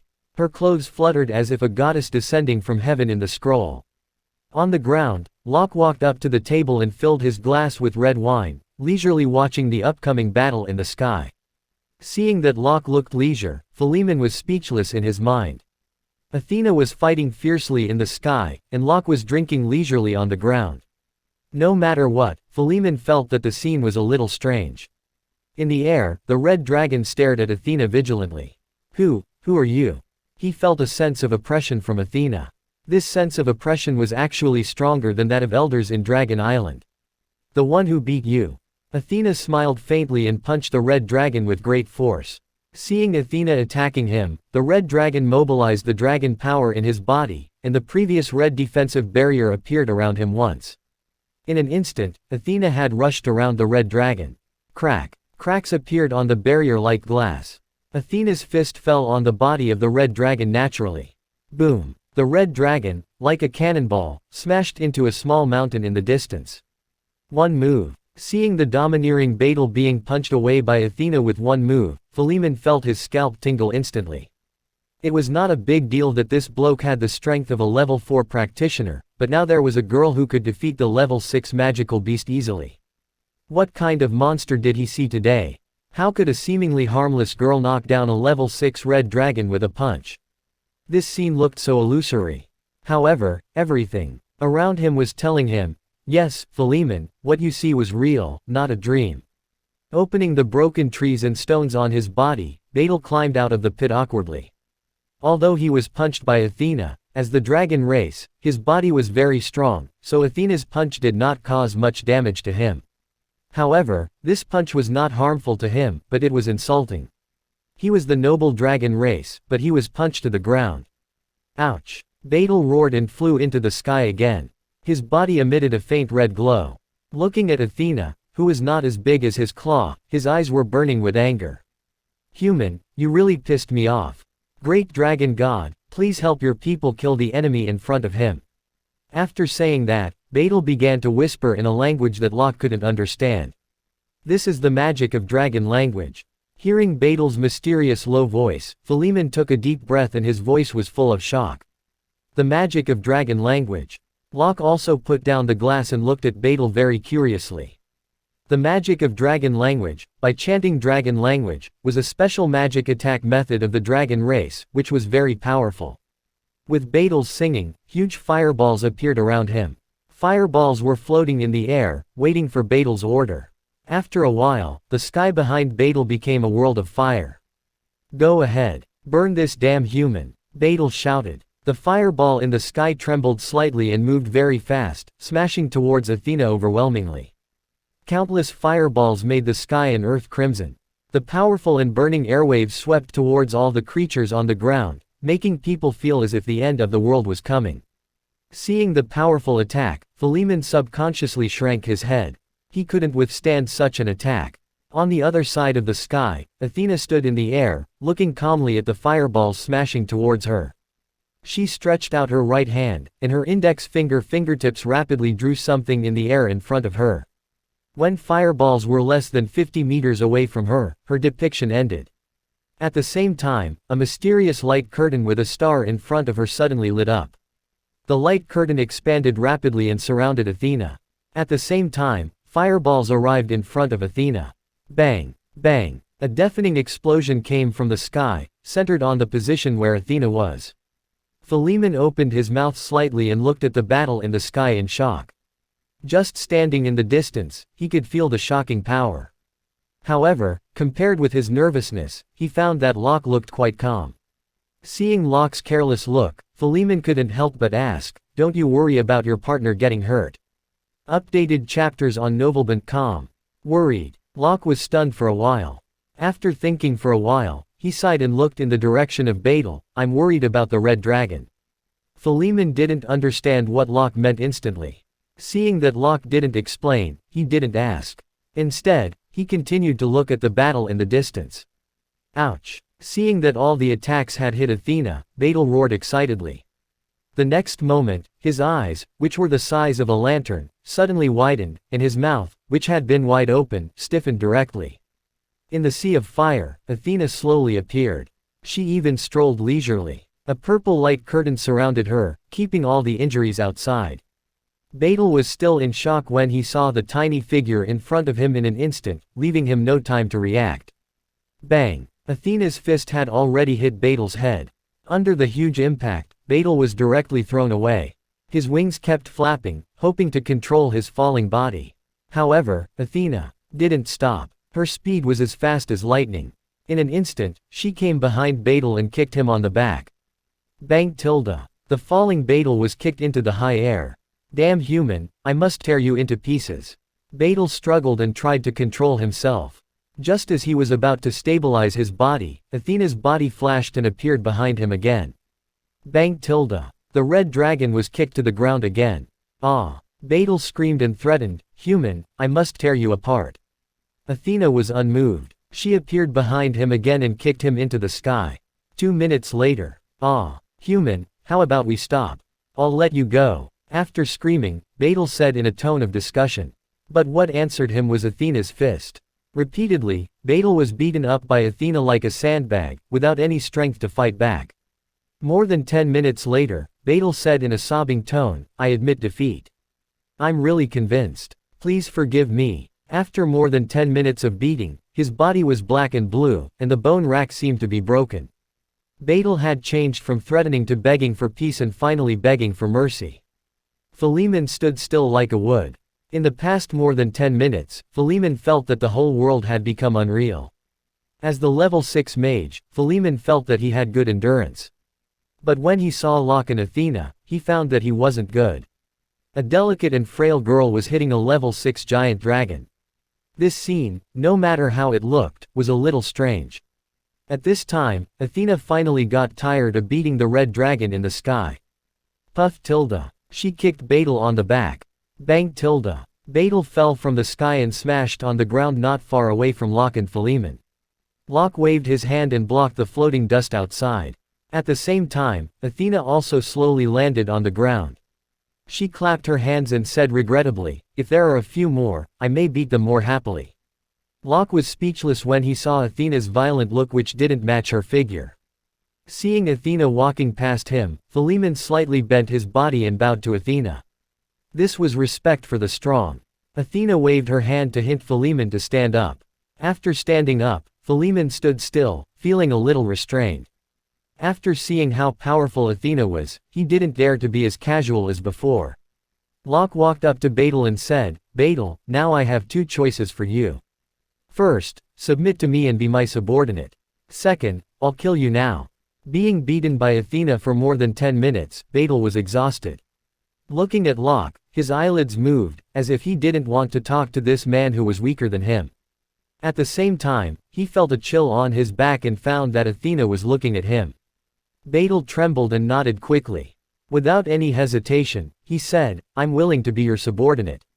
He finally realized that although Locke was not strong, his status was ridiculously high. Ding! Detecting the host subdued a level 6 red dragon, rewarding the host with a summoning card. At the same time, the voice of the system came to Locke's mind. He actually was rewarded a summoning card. Locke couldn't help lifting the corners of his mouth and smiling happily. Seeing Locke so happy, Philemon naturally attributed it to the reason that Locke had subdued the red dragon. Indeed, few people on this continent could conquer the arrogant dragon race. Seeing Betel surrender, Locke nodded with satisfaction. Well, old man, it's time to fulfill your promise. Where are 14,000 gold coins? Locke said to Philemon with a smile. Hearing Locke's question about gold coins, Philemon's face froze. He rubbed his hands and smiled awkwardly. In fact, I don't have so many gold coins now. Noticing that Locke didn't look well, he quickly added, I mean I don't have any money with me, but my money is placed somewhere else. Locke didn't say anything, waiting for him to continue. Long time ago, I founded a mage academy by myself. It's doing well now. I'll write a letter to them and ask them to give you money. Philemon said. This old man set up a mage academy by himself. Hearing this, Locke showed suspicion and looked at Philemon in disbelief. Can you establish an academy with such a poor look? It was no wonder Locke was suspicious. Philemon's clothes were worn out and stained. His hair and beard were in a mess. If Locke hadn't known that Philemon was a level 6 mage, Locke would have believed that Philemon was a beggar. Seeing that Locke didn't believe him, Philemon seemed to think of something. He fumbled in the bag for a long time and finally took out a black token. The token looked small and exquisite, with vivid roses engraved on the edge. Under the roses were the words, Shalar Magic Academy, and the big letters, Dean, were engraved in the middle. Are you the Dean of Shalar Magic Academy? Locke was surprised to see the logo on the token. Yes. Philemon nodded and sighed. I haven't been back for many years, but I heard that it's going well now. This old man actually was the Dean of Shalar Magic Academy. Locke looked at Philemon up and down and still felt a little surprised. However, if this old man was the Dean of Shalar Magic Academy, could Locke make use of Philemon to enter the library of the Mage Academy? With the improvement of level, he felt the shortage of high-level magic skills more and more. Well, let's make another deal. Locke looked at Philemon and said with a smile, I don't want the 14,000 gold coins. After a pause, Locke continued, let me enter the library of Shalar Magic Academy for a month. When he heard that Locke wanted to enter the Mage Academy, Philemon was first stunned, and then looked embarrassed. According to the rule of Shalar Magic Academy, only the people of the academy can access the magic books. How about this? If you pretend to work as a tutor in Shalar Magic Academy, you can come in and out of the library as you like. Philemon asked tentatively. Pretending to work as a tutor in Shalar Magic Academy. It would be more convenient for Locke to enter the library. Although Locke was a little interested, he didn't change his expression and asked in a low voice, what's the benefit of me being a tutor in Shalar Magic Academy? Seeing that Locke seemed to have the intention to be a tutor, Philemon warmly introduced, the tutor of Shalar Magic Academy will be rewarded with at least 500 gold coins a month. In addition, he will also be rewarded with a low-level Magic Power Stone. Magic Power Stone was also the refined crystal of magic element, from which mages could directly absorb magic power. They were divided into 4 levels, the low level, the middle level, the top level, and the super level. A low-level Magic Power Stone could be sold for 10,000 gold coins. In addition to the 14,000 gold coins that should be given to me, I should be rewarded with 1,000 gold coins every month and 2 low-level Magic Power Stones. Locke said directly after thinking for a while. Deal. Philemon said decisively. Seeing that, Locke suddenly regretted it. He should have added 2,000 gold coins. However, the reason why he went to Shalar Magic Academy was mainly to get more high-level magic, and the reward was not important. He could get thousands of gold coins by selling a weapon now. Old man, and my fire crystal. Badal added after Locke and Philemon finished their discussion. Well, now that the matter has been settled, I'll leave first. Philemon changed the topic as if he hadn't heard Badal's words. He dodged to a tree in the distance and was about to slip away. Before leaving, he suddenly stopped and said with a serious face, boy, although the magical energy in your body is powerful, it is still not used much. Maybe it will bring some trouble. He could also see that the power Locke used seemed to be a little stronger than the ordinary magic power and fighting spirit.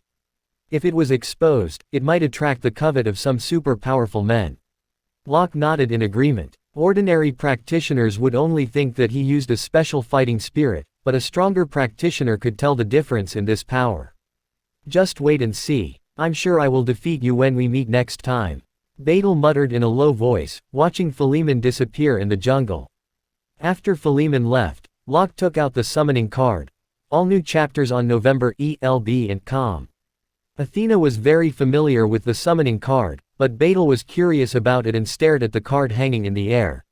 Locke tapped on the card. The summoning card trembled slightly and scattered little by little. After that, it gathered into the light door. Is this summoning magic? Badal's eyelids trembled when he felt the powerful force in the light door. At the same time, the divine light in the light door was wanton. A white sheen shot out of the light door, so fast that Locke could not see clearly what kind of creature it was. Whoosh tilde. The white sheen was as fast as lightning. It spun around Locke and the others 2 times and finally stopped. What's this? Looking at the sudden emergence of the white creature in front of him, Locke actually did not react for a while. You are the divine horse, Sleipnir. Sleipnir walked slowly to Locke and said, yes, I'm Sleipnir. It lowered its head slightly and said to Athena, Sir Athena. You're lucky. I'm afraid few people in the world can be faster than Sleipnir. Athena nodded slightly and said to Locke with a smile. Locke also smiled and nodded, welcome, Sleipnir. Just call me Locke. Locke soon remembered something about Sleipnir. It was said that Sleipnir's body was as white as snow, and the most miraculous thing was that he had 8 legs. It was said that his teeth were engraved with the runes. It was the fastest animal in the world, which could run on the sea or in the air, and even back and forth the Death Country. Hi, Locke. Sleipnir waved his hoof and greeted Locke with a smile. Betel, who was standing aside, carefully observed the good horse with 8 legs that suddenly appeared. Although he didn't feel any hostility from Sleipnir, and since the mysterious door of light disappeared, there was nothing dangerous from Sleipnir. He had seen the speed of Sleipnir just now. His speed was definitely faster than his. Therefore, he was still afraid of Sleipnir. Oh, there is a dragon here. Sleipnir walked around Betel, seeming to be curious about the existence of dragons in this world. What are you looking at? I'm the noble dragon race. Betel snorted and raised his head. Although he was a little afraid of Sleipnir, as the pride of the dragon race, he still couldn't stand such an arrogant gaze to judge him. Noble, the dragon race. Ha ha, really? Sleipnir smiled faintly. In his tone, Betel could feel a clear sense of contempt. Just when Betel was about to release the dragon might to frighten the horse with 8 legs in front of him, he saw that Sleipnir's eyes narrowed and a trembling breath suddenly burst out from his body. Boom! Betel slumped onto the ground. Under this aura, he could hardly have the thought of resistance. Follow our newest stories at note.vl/n.com. Suppression, this was the irresistible bloodline suppression. But he was the dragon race, one of the most powerful races in the world. How could he be suppressed by Sleipnir's bloodline? Looking at Sleipnir, Betel was shocked in his mind. Seeing that Betel was frightened by him, Sleipnir didn't release his breath anymore. He shook his head and walked to Locke and Athena. Betel, on the other hand, was like to be pardoned, with his wings contracted, and stood very obediently in place. Originally he still retained the pride of the dragon race, but now he was really afraid. Locke was amused by Betel's obedient look. Although the bloodline of the dragon race was strong, Sleipnir was the real divine beast. If Betel wanted to compare with Sleipnir, he could only be beaten. With a smile in his heart, Locke didn't forget his mission to the Nariel Mountains of Magical Beasts. He took out the map made by Treasure Pavilion, pointed at the mountains where had the original crystal, and asked, "Do you know where this position is?" Staring at the map for a while, Betel said, "There used to be an iron-winged bird living in this place, because it was unwilling to submit to me, and then, it died. I emptied its lair." As he spoke, Betel seemed to sigh. Although this broken bird is very weak, there are really many good things in its lair. Locke didn't pay attention to the reason why the iron-winged bird died. Instead, he continued to ask, "Have you ever seen the original crystal?" In Nariel Mountains of Magical Beasts, if the low-level magic beast was unwilling to submit to the high-level magical beast, it would die finally. The original crystal. Confused, Betel shook his big head to show that he didn't know what the original crystal was. Locke was helpless and had no choice but to take out the information about the original crystal sent by Treasure Pavilion from the system zone and told Betel the appearance of the original crystal. Looking at the black stone on the cloth, Betel thought for a while and said with uncertainty, "There seems to be such a thing in my dragon nest." So Locke decided to go to Betel's dragon nest first. If not, then they went to the lair of the iron-winged bird to look for. Betel flapped his wings and flew towards his dragon nest. The two of them, Athena and Locke, rode on Sleipnir. Sleipnir jumped up, and the air seemed to have an invisible staircase. Sleipnir stepped into the air and went ahead. Locke found that riding on Sleipnir wasn't as bumpy as he thought. On the contrary, it was smooth and comfortable. Sleipnir also released a layer of transparent energy, keeping the wind outside. Otherwise, at this speed, the violent wind might be able to tear people apart. In the blink of an eye, Sleipnir had already flown to the side of Betel and followed Betel unhurriedly. Obviously, he was skilled in controlling speed. In about 10 minutes, Locke, Athena, and Sleipnir arrived at the dragon nest. The dragon nest was located on a cliff. At the door of the dragon nest, there was another more than 20-meter wide platform. Everyone came to the front of a huge stone door that was nearly 20 meters high. The stone door was covered with mysterious patterns. Standing in front of the stone door, Badal emphasized cautiously, "Master, you said you would take the thing called original crystal, without anything else." He was afraid that Locke would go back on his word and take away his other treasures. "Yes, I only want the original crystal." Locke smiled helplessly and nodded. Sure enough, the legend on Acacia continent was not groundless. The dragon race was really a miser. Hearing Locke confirm it again, Badal breathed a sigh of relief, and then pressed the huge dragon claw on the stone door. The patterns on the stone door also suddenly lit up with a red luster. Boom! The stone door shook slightly and then slowly opened to both sides. Looking at the world behind the stone door, Locke was also a little stunned. The luminous pearls emitted fluorescent light one by one, making the cave look as if it was in the daytime, which was different from what Locke had imagined. Although the whole cave didn't look exquisite, it was not in a mess. In addition to the luminous pearls, the stone walls, pillars, and basin-shaped stone grooves were also filled with colorful things with lusters. Locke walked closer to them and wanted to see what these dazzling things were. Although he couldn't see clearly what was shining, Locke had a familiar feeling. Is this the treasure you are talking about?" Locke picked up a colorful light stick and looked at Badal, speechless. It was a toy given to children by the parents of Acacia continent. It could only emit beautiful colorful light and amuse children but had no other value. "Master, be careful. Don't break it." Badal carefully held his hand under Locke's hands, as if he was afraid that Locke would break it. While saying that, it nodded in a flaunting manner. "How about it? Is it beautiful enough? It's one of my favorite treasures." Looking at the proud look of Badal, Locke's mouth twitched. Why did this dragon look a little stupid? Shaking his head helplessly, Locke returned the light stick to Badal. Badal took over the light stick. Seeing that Locke was not interested in his treasure, deeply breathed a sigh of relief. "What's this?" Athena picked up a transparent ball curiously. I know. Badal volunteered to teach Athena how to use the ball.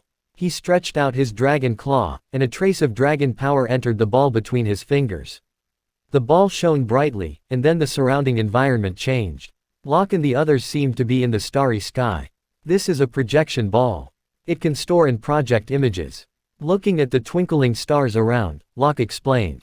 This kind of projection ball could be considered a magic treasure of level 4, and it was very rare. Ordinary aristocrats could not afford it. Even if one had a projection ball, he would use it to keep some precious images, evidence, and even the inheritance of practice methods. It was rare to keep the starry sky in such a leisurely manner. At least, it meant that its former owner was definitely not an ordinary person. After the projection ball was closed, the surroundings returned to what they had been. Facing so many dazzling things, Locke felt a little headache, so he released divine sense to search more carefully. After a while, he finally found a dark green stone under a pile of things. Locke walked over and waved his sleeve. The broken swords, long knives, and other things above the stone were swept aside. His hand palm down, the stone suddenly flew up and landed in his hand. "Such a broken stone?" Badal asked curiously as he saw Locke take out such an unremarkable stone from his storage. "Yes, this is the original crystal." Locke nodded with a smile. He had just tried to infuse the divine power into the original crystal, and he found that it could indeed store the divine power. However, Badal was obviously not interested in such a dim and dark stone at all. After getting the original crystal, Locke had completed his goal this time. The two of them were ready to go back. As for Badal, he continued to stay in the Nariel Mountains of magical beasts. After all, he was only a level 6 magical beast now and could not turn into a human form. If he appeared in the human world rashly, there would definitely be a disturbance. Riding on Sleipnir, Locke and Athena galloped at full speed. In just an afternoon, they arrived at the edge of the Nariel Mountains of magical beasts. During this period, they also met a lot of flying magical beasts, but before they could get close, they were frightened away by the aura released by Sleipnir. Some of them were a little weaker, and they were even directly knocked out by the aura of Sleipnir. They fell down from the sky, and the mercenary on the ground picked them up. Soon, Locke and Athena entered Dika's city. People in the city were not surprised at Sleipnir. An 8-legged horse was not surprising because there were countless races on the Acacia continent. Click tilde click tilde. A burst of the rapid and fierce sound of horses' hooves came. Hearing this sound, the peddlers on the street changed their faces slightly and hurriedly moved their stalls to the side of the street. Mercenaries and the passers-by also made way for them. Looking at this sense, Locke was curious.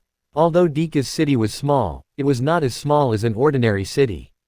Even the peddlers on the street were mostly practitioners, not as compliant as the ordinary peddlers. But even so, these peddlers were still afraid.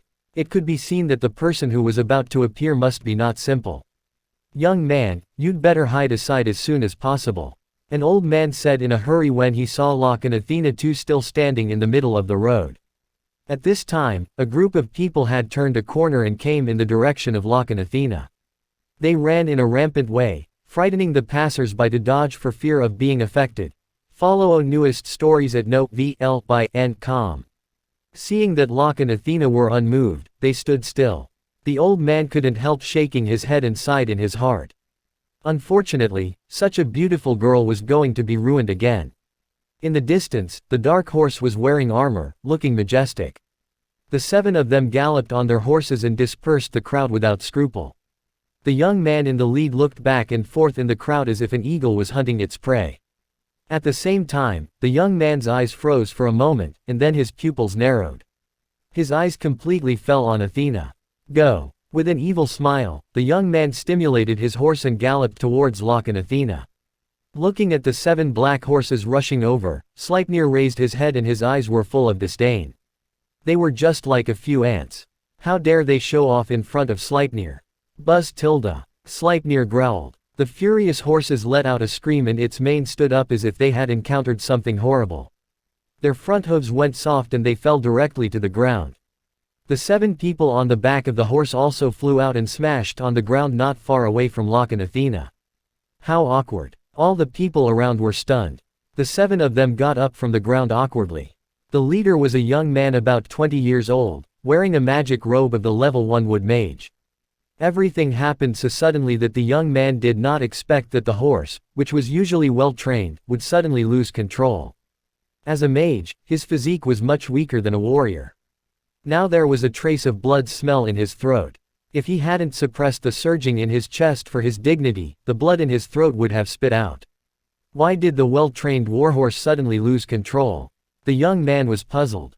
However, although his body was uncomfortable, he would not lose his proper manner and show a painful expression in front of the beautiful lady. He tidied up his clothes and made a sure aristocratic etiquette to Athena. Then he said politely, "Oh, beautiful lady, I have reserved a private room in the Thea Hotel. Can I invite you to dinner?" "Get out," Athena said in a clear and emotionless voice. The young man was stunned. He couldn't believe that someone dared to talk to him like this. "Get out. How dare you ask me to get out?" It was the first time that he had heard someone talk to him like this since he was a child. A few seconds later, his face became extremely gloomy. He looked at Athena and said angrily, "Do you know who I am?" "Who are you?" Locke asked in surprise, but there was also a trace of timidity in his surprise, fearing that he would offend some big shot. Seeing that Locke was scared, the young man straightened his back and said in a loud voice, "I'm from the great level 4 mage, Matilda's. Sorry to interrupt you. We are not interested in the rest." However, before Hewlett could finish his words, Locke had interrupted him. Locke looked indifferent. He even turned to Athena helplessly and said, "Why are there always such idiots nowadays? Who knows? Maybe he doesn't have a brain." Athena also pretended to sigh with a regretful look. Seeing Locke and Athena echoing each other, Hewlett's face turned red, then from red to white, and finally to iron blue. He didn't realize that he had been fooled by Locke. Many of the people around them were also flushed with stifling laughter. If they were not afraid of Hewlett's identity, they would have laughed out. In Dika's city, Tiger Mercenary Team was very powerful, and this playboy was the favorite son of the head of the Tiger Mercenary Team, level 4 fire mage, Matilda. Hewlett used to be domineering in Dika's city, relying on his father, the level 4 mage. Few people dared to hurt him. Even if they were bullied, they just dared not to say anything even they were angry. Although they were happy to see Hewlett being fooled, they were worried about Locke and Athena in their mind. Good, very good, guards. Gritting his teeth, Hewlett looked at Locke and Athena. Pointing at Locke, he said, "Kill this guy." As he spoke, a lewd look appeared in his eyes. He looked at Athena and said, "As for you, I will show you how awesome I am tonight." Hearing the order, the guards behind him grinned lewdly and walked towards Locke and Athena, clenching their fists. "I'll leave it to you." Locke turned to Sleipnir and said. He didn't want to deal with such rubbish. Then he took Athena's hand and walked towards the hotel. "Move." Seeing that Locke and Athena ignored them, Hewlett shouted angrily. One of the guards took the lead in grabbing Locke. Bang tilde. At the same time, the guard suddenly saw a huge black shadow of Hood smashing his face. Meanwhile, he only felt a suffocating pain on his face, and then there seemed to be a sound of nose bone breaking. Just when he wanted to know what happened, his consciousness had fallen into a coma. In the eyes of the others, the guard's face had been completely sunken, and blood was rushing. It seemed that he would most likely die. "Kill this beast first," Hewlett roared when he saw his subordinate was attacked by a horse. The other guards also rushed forward, roaring. One of the level 2 swordsmen used his long sword to pierce towards Sleipnir's neck, and the other used his fist-covered fighting spirit, blocking Sleipnir's way of retreat. But what made them completely speechless was that no matter how hard they besieged, Sleipnir could always happen to dodge. "This 8-legged horse is definitely not simple," one of the onlookers exclaimed. A man beside him nodded in agreement. Among the 5 guards, there was no lack of level 2 practitioners. Even so, they could do nothing about the horse. No, not only did they have no choice, they even felt that this 8-legged horse seemed to be still teasing the 5 people. At first, they thought that Sleipnir was so lucky that he could always dodge the attack. But later, they gradually found that Sleipnir just wanted to make fun of them. On the other side, out of the corner of his eye, he saw that Locke and Athena had gone a little far. Sleipnir yawned and seemed not interested in continuing to play. Puff tilde. Puff tilde. After a while, the remaining 5 guards were also lying in a pool of blood. Looking at the guards who might die on the ground, Hewlett was stunned. After defeating the guards, Sleipnir walked towards Hewlett. "You, don't come over." Hewlett looked terrified and trembled. Although he was a level 1 mage, he had never experienced such a bloody scene. At this time, he was scared out of his mind. Waterball spell. In a hurry, Hewlett gesticulated at random for a while and finally condensed a water ball beside him. Bang tilde. However, before he could release the water ball, Sleipnir had already stepped over. Boom. The unstable water ball completely exploded on his hand at this moment. Puff tilde. Hewlett was thrown backward and hit the ground in the distance. Hewlett's chest had been completely sunken, and his flesh and broken bones were mixed together. There was still a strong fear in his gradually dissipated pupils, and there seemed to be a trace of disbelief in this fear. It was hard to believe that someone dared to lay a hand on him in Dika's city. It was hard to imagine that he had been killed by a horse. Hewlett was killed. Looking at the corpses on the ground, the people around all took a deep breath and felt that their brains were buzzing. After that, Sleipnir swaggered towards Locke and Athena. The others made way for him in silence. They were afraid that Sleipnir would get angry and hurt them. There is going to be another storm in the Dika's city. Looking at Hewlett's body, a peddler sighed and then quickly began to pack up his things. He had no intention of setting up a stall these days. Other peddlers and pedestrians also left in a hurry, trying to leave this place as soon as possible. They could foresee how furious the head of Tiger mercenary team, who had hundreds of subordinates, would be. Soon, Locke and Athena arrived at the hotel. Mr. Capet. A maid at the door bowed to Locke and Athena too. My lord. When the two entered the hotel, Locke saw a familiar figure coming over. Seeing that Locke and Athena had come back safely, Sam seemed to be relieved. You're finally back. Locke nodded with a smile. Pointing at Sleipnir, Locke asked the maid, can you arrange a private room for him at the hotel? The maid replied with a smile, no problem. I'll arrange it now. There were special rooms for the mounts of guests in the best hotels. Some rooms were even as good as the guests. She was going to take Sleipnir's lead, but found that there was no rain. Just when she didn't know what to do, she suddenly found Sleipnir with an expression of leading the way. After a short pause, she turned around and walked towards the exclusive room. As expected, Sleipnir followed her. Sam was also curious about Sleipnir. However, to his surprise, when he looked at Sleipnir, he saw him raise his head with a trace of humanity disdain in his eyes. After calming his surprise, Sam asked, "My lord, when are we leaving Dika's city for Lister?" "Don't worry." Locke shook his head and looked at the door. Just now, he found that the slovenly middle-aged man came with the little girl named Anne. Locke was not surprised that Pierce knew that the two of them had come back. After all, the power of the level 6 practitioner's perception was enough to cover the whole Dika's city. "Brother, sister." Anne waved at Locke and Athena from a distance. The slovenly middle-aged man greeted Locke and Athena with a slight nod. Sam didn't look down upon his slovenly appearance. He nodded with a smile and greeted him. Locke asked the hotel maid to prepare 2 suits of clothes for the man and the little girl respectively. Only then did Locke find a handsome face behind the man's beard. Although the extra beard covered part of the man's face, it made him look more free and easy. Pierce leaned against the sofa with a bottle of wine in his hand. His unruly face and indifferent and deep eyes seemed to have a natural attraction to women. But for these women, the man naturally did not look at them. Locke and Athena arrived at Mage Guild. After they found the original crystal, they didn't hurry back and planned to read the magic book first. "Ha ha, Locke, you're finally here." Hochia trotted over and said excitedly, "Wait a moment.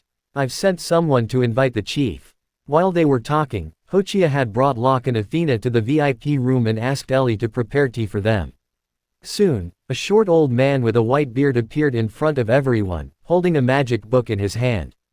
"Chief." After bowing to the old man, Hochia introduced to Locke, "Locke, this is Raoul Bowen, the chief of Mage Guild in Dika's city."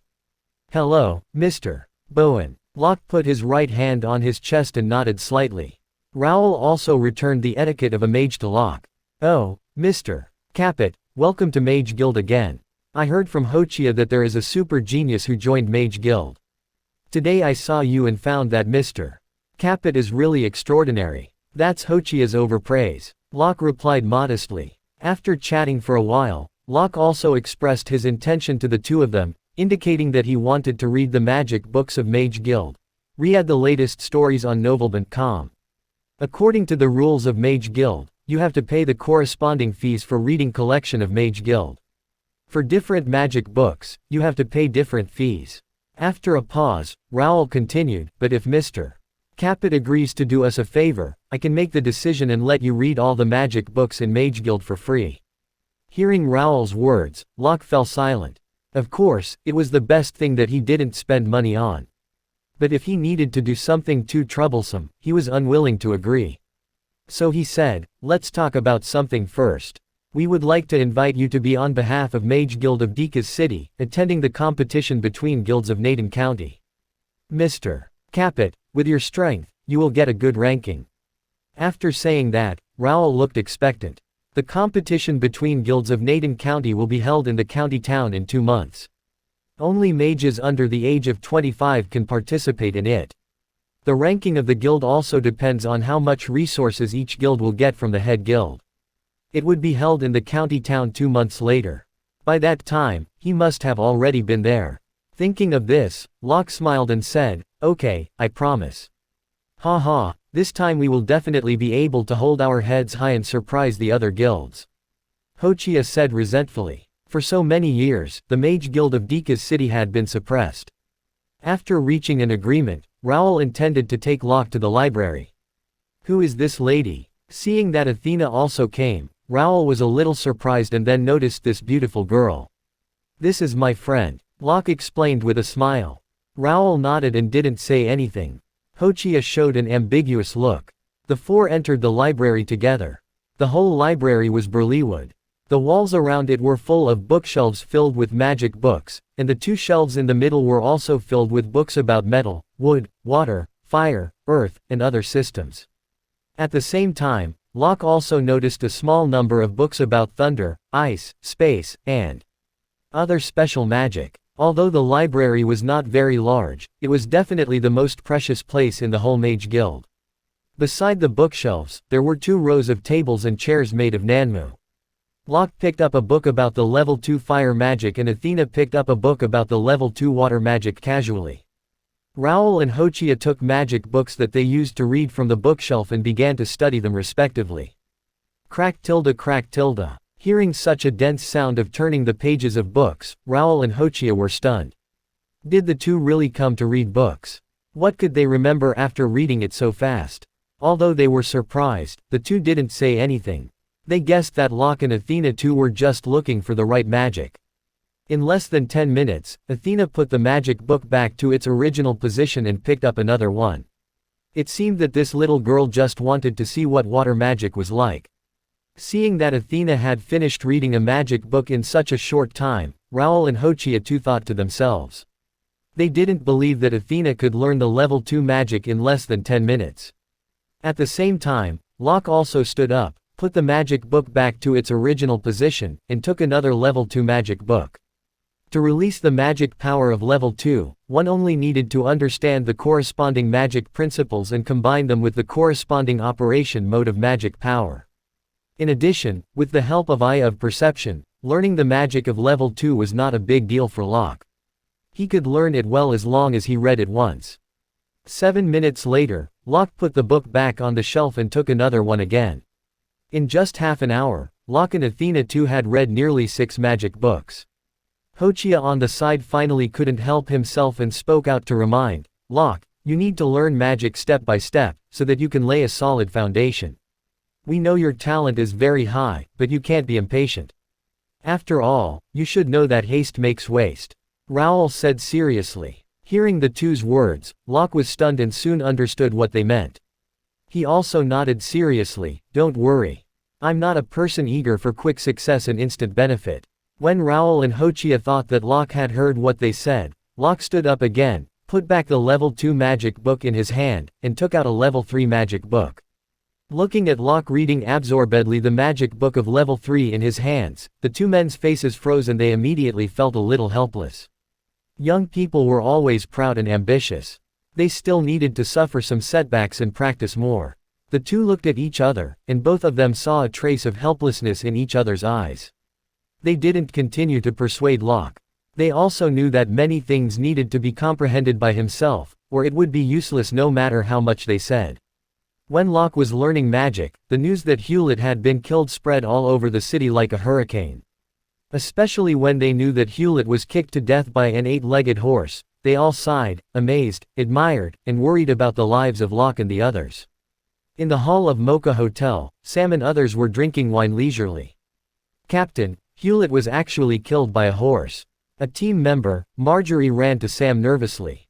Hewlett was killed and died so shamefully. Sam was surprised. After sighing for a while, he sighed and said, this can be considered to eliminate harm for the people. I really admire the people who did it. However, they will probably be in trouble next. They have to face the crazy revenge of Tiger mercenary team. Hewlett was killed. Why are you so nervous? Looking at the anxious look on Marjorie's face, Sam rolled his eyes and said sourly. Then he took a sip of wine. Marjorie wanted to say something but stopped on second thought. Finally, he sighed and said helplessly, Captain, according to the news, the horse that kicked Hewlett to death seems to be the 8-legged horse beside the Lord. Puff tilde. Sam spat out the wine that had just reached his throat and looked at Marjorie in astonishment. The other team members' hands holding wine glasses also froze. They looked at Marjorie at the same time, seeming to be frightened by the news. If it was really the 8-legged horse beside the Lord, then it meant that they would be the enemy of Tiger mercenary team. Are you sure? Sam also looked a little serious and asked Marjorie. Marjorie nodded and repeated what he knew. There were two people. One was handsome and unrestrained, the other was beautiful and elegant, and there was also an 8-legged horse. They must be Locke and Athena. All of a sudden, the room was quiet. Everyone, including Sam, had long faces. Although Hewlett was hateful, Tiger mercenary team behind him was the real behemoth. After a long time, one of the team members looked at Sam hesitantly and asked, Captain, are we still going to Lister? Sam didn't answer with a straight face. Although they had seen how powerful Locke was and he could kill the weaker poisonous scorpion among the level 4 magical beasts, the head of the Tiger mercenary team was the famous level 4 mage. Besides the team head, there were 2 other level 3 practitioners and 13 level 2 practitioners of the Tiger mercenary team. If they continued to rely on Locke, they would be enemies of such a powerful force. In front of such a force, they were too weak. After 2 minutes of silence, Sam raised his head and said firmly, "My lord has saved our lives. Now that he is in trouble, I will never be a deserter." After saying that, he looked at the faces of the team members and continued, "If any of you wants to leave, you can leave now. I will not stop you. Captain, Cecil, am not afraid of death." One of the team members shouted with determination. "I won't leave either." "Yes, we won't leave. We will advance and retreat together with our captain." The other team members were also affected by the passion of Sam and this team member, and they all shouted. Seeing that the team members didn't flinch at all, Sam became bold in his heart. He laughed and said, "Let's fight with the so-called, the number 1 mercenary team of Dika's city." Then he raised his glass. The team members also raised their glasses.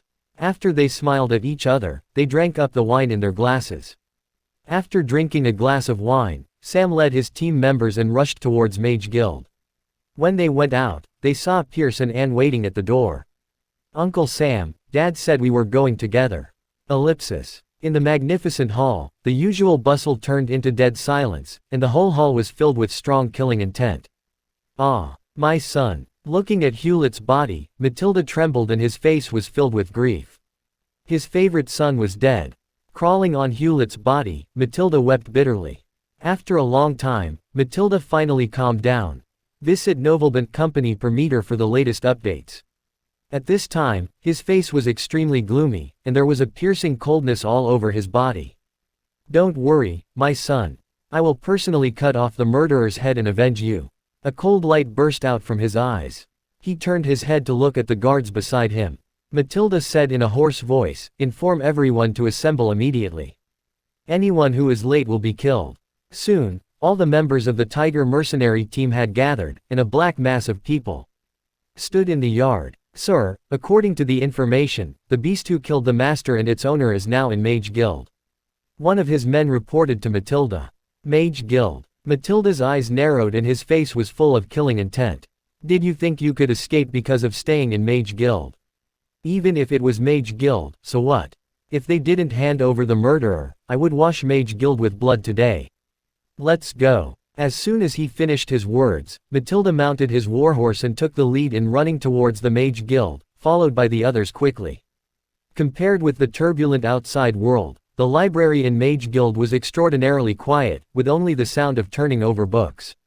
"Mr. Chief, something is wrong." At the same time, an anxious voice passed through the door of the library and reached the ears of Locke and others. Whoosh, whoosh. A few seconds later, Ellie ran in, out of breath. "What happened?" Raoul closed the magic book in his hand and asked in a low voice. Although Ellie was young, she was very steady. Even she lost her composure. Perhaps something really happened. "According to the information from our spy, the Tiger mercenary team is gathering members. They are heading for Mage Guild now." Ellie looked anxious. She couldn't help but look at Locke from the corner of her eyes. She was worried about the man who killed Hewlett, but at the same time, she admired him. Raoul narrowed his eyes and snorted, "How dare Matilda attack Mage Guild? Is he courting death? We and Tiger mercenary team never interfere with each other. They have no reason to attack us." There was a trace of doubt on Hochia's face. Although the relationship between Mage Guild and Tiger mercenary team was not good, the other party had no reason to attack Mage Guild so openly. Hochia looked at Ellie as if asking. He could tell that Ellie had something else to say. Because, instead of explaining, Ellie looked at Locke. Obviously, the Tiger mercenary team attacked them because of Locke. Raoul and Hochia were stunned for a moment and then looked at Locke in confusion. Seeing that everyone was looking at him, Locke closed the magic book. After thinking for a while, he smiled and said, "Maybe it has something to do with me." Locke knew that it must be the force behind Hewlett who came to make trouble. After all, since Hewlett dared to be so domineering in Dika's city, he must have some support behind him. "When we entered the city this afternoon, we met a playboy and taught him a lesson." Locke shrugged and explained indifferently. Teaching him a lesson. Did Locke meet Hewlett? But even if Locke had taught Hewlett a lesson, the Tiger mercenary team shouldn't have found fault with them in such a big way. Hearing Locke's explanation, Raoul and Hochia were even more confused. They were disgusted with Hewlett, who was dominating and had negotiated with Matilda about this. Looking at the confused expressions on Raoul and Hochia's faces, Ellie added in a low voice, "Hewlett was kicked to death by Mr. Capet's horse. Hewlett was dead." Raoul and Hochia took a deep breath. Well, they finally understood why the Tiger mercenary team came to them. Seeing Locke was so casual, the two of them suddenly felt a little strange. The enemy had come aggressively, but he still was indifferent. "Ellie, inform the guild to get ready to fight. The Tiger mercenary team is quite powerful. I'm afraid that they will not let go of what happened today easily." After giving the order to Ellie, Raoul looked a little serious. He turned to Locke and said, "Locke, we will stop Matilda later.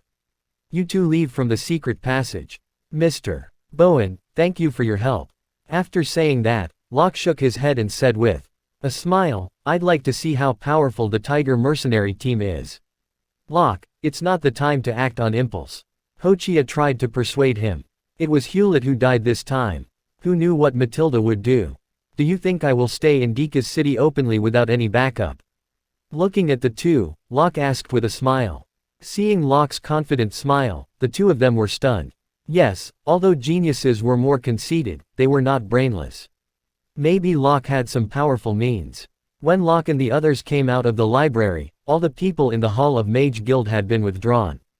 At the same time, Sam and others had arrived. "My lord." Sam and his team members bowed to Locke and Athena. To Locke's surprise, Pierce also came. However, Pierce remained silent as usual, leaning against the wall and drinking alone. However, Anne greeted Athena warmly. A sound of horses' hooves came, and in just a moment, the Tiger mercenary team had surrounded Mage Guild heavily. The members of the Mage Guild didn't show any weakness and confronted the members of the Tiger mercenary team. With the magic wand in his hand, Matilda rode a tall black horse and looked down at Locke and the others. Brave mercenary team. Seeing Sam and others in the front, Matilda looked at them with disdain. In Dika's city, the brave mercenary team was a relatively old team, so many people knew it. Although everyone knew it was dangerous here, there were still some people who couldn't resist their curiosity. They didn't leave, because they wanted to see this impending battle. And now everyone knew who Locke was. Tut, the young level 2 mage, I guess there must be some big forces supporting him. It doesn't matter even if he has a powerful background. Matilda is sinister, vicious, and a ruthless person. He doesn't care whether the other party has a strong background or not. Alas, I'm afraid that even Mage Guild won't work this time. The people in the distance whispered their own opinions. On the other side, you are Locke Capet. Matilda's gaze swept across Raoul and Hochia, and locked on Locke. Looking at Locke, his eyes were full of killing intent. If Mage Guild hadn't been there, he would have rushed over and torn the murderer who killed his son to pieces. Seeing that Locke didn't deny, he sneered with a gloomy face, "Do you think you will be safe after coming to Mage Guild? Let me tell you, whoever comes today must die." Faced with Matilda's threat, Locke smiled as usual and said, "It's a coincidence that people often threaten me like this, but they all seem to have died." Hearing Locke's provocative words, Matilda's face became gloomier. He stared at Locke, wishing to cut Locke into pieces. If his gaze could kill people, Locke might have died thousands of times. Suppressing his anger, Matilda looked at Raoul beside Locke and asked, "Raoul, are you going to cover up the murderer of my son?" Raoul shook his head and corrected, "Mr. Capet is a member of our Mage Guild. The matter of Mr. Capet is naturally the matter of our Mage Guild. So, Matilda, I advise you to leave right now. You can't afford the anger of Mage Guild." The source of this content NOVL by N. Ha ha. Matilda burst into laughter. He stopped laughing all of a sudden. His face twisted and said fiercely, "Not to mention that you are only a branch of the Mage Guild, so what if you are the Mage Guild in the county town? Since your Mage Guild is unwilling to get out of the way, don't blame me. Prepare to attack." Matilda ordered directly, his eyes filled with madness. The people of the Mage Guild didn't dare to fall behind. They began to mobilize magic power in their bodies, which was surging in front of them and caused the fluctuation of the magic energy. The battle was on the verge of breaking out. Just then, a plain voice sounded. "Let me do it." Although the sudden voice was not loud, it was very abrupt in this tense scene. Following the voice, they saw who was speaking. Everyone was stunned. Was this drunkard talking just now? To everyone's surprise, Pierce walked slowly to the center of the Mage Guild and the Tiger mercenary team, with a bottle of wine in his hand. This kind of battle is not something he can participate in. Take him away. Raoul frowned and ordered a guard beside him. He didn't feel any magic power or fighting spirit on Pierce. Obviously, this man was just a drunken man who didn't know what he was doing. The others were also speechless. Was this drunkard courting death because of living enough? Let him go. Locke shook his head and stopped the guard who was about to take Pierce away. The guard stopped and looked at Raoul, asking for Raoul's opinion. Raoul froze for a moment, and although he was confused in his mind, he nodded slightly and signaled the guard to follow Locke's words first. While Locke and others were talking, Pierce staggered towards the Tiger mercenary team. Seeing that Pierce was getting closer and closer to the members of the Tiger mercenary team, Sam and others behind him were a little scared. "Dad, beat these bad guys."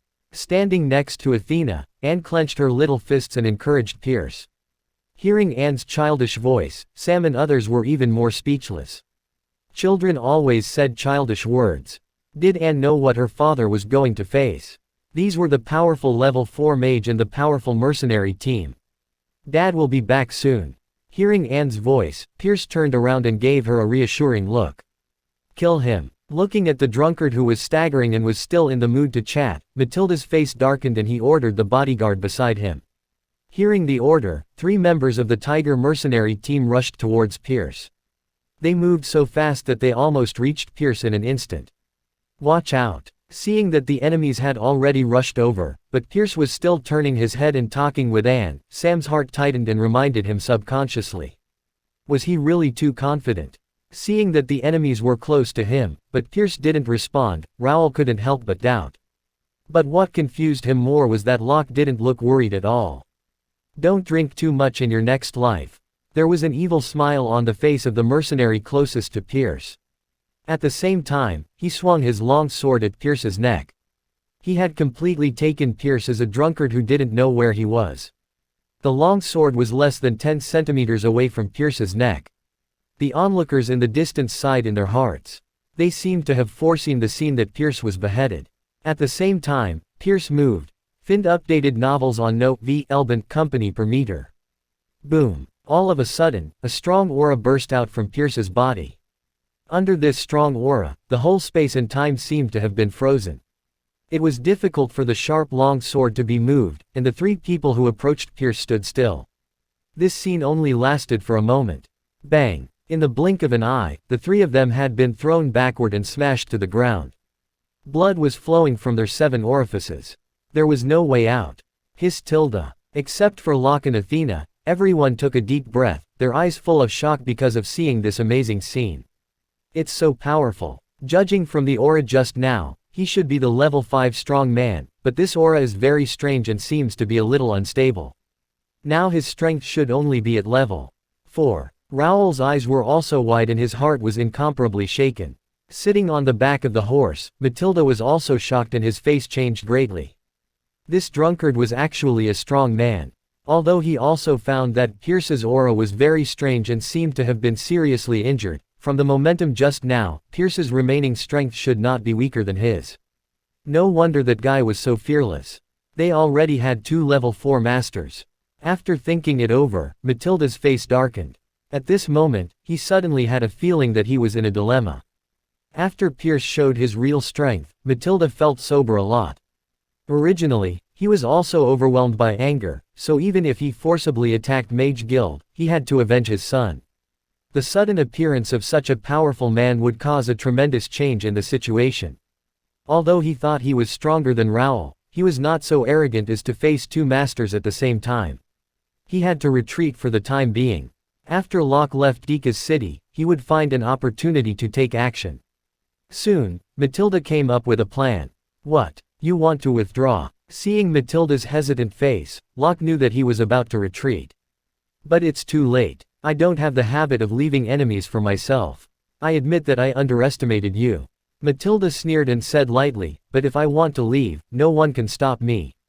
Just as he finished his words with full confidence, his face suddenly changed at the next moment.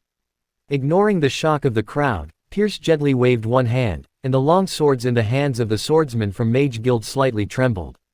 In the astonishment of the crowd, all the long swords left the hands of swordsmen and slowly flew up. In just a few seconds, more than 10 long swords floated behind Pierce. Long swords rattled. While drinking, Pierce raised his other hand slowly.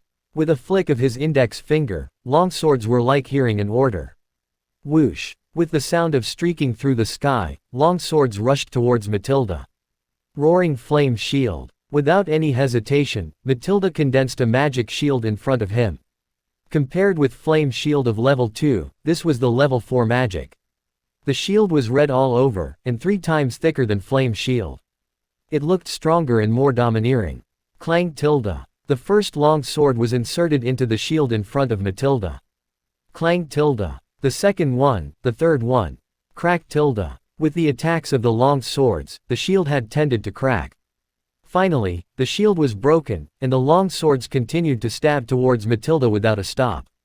Seeing the sharp swords stabbing at him, Matilda looked frightened and had no time to dodge. Sizz tilde. The long swords pierced through Matilda's body. In the blink of an eye, more than 20 blood holes had appeared on his body. Hope you enjoyed the video. Don't forget to like and subscribe, and see you in the next chapter.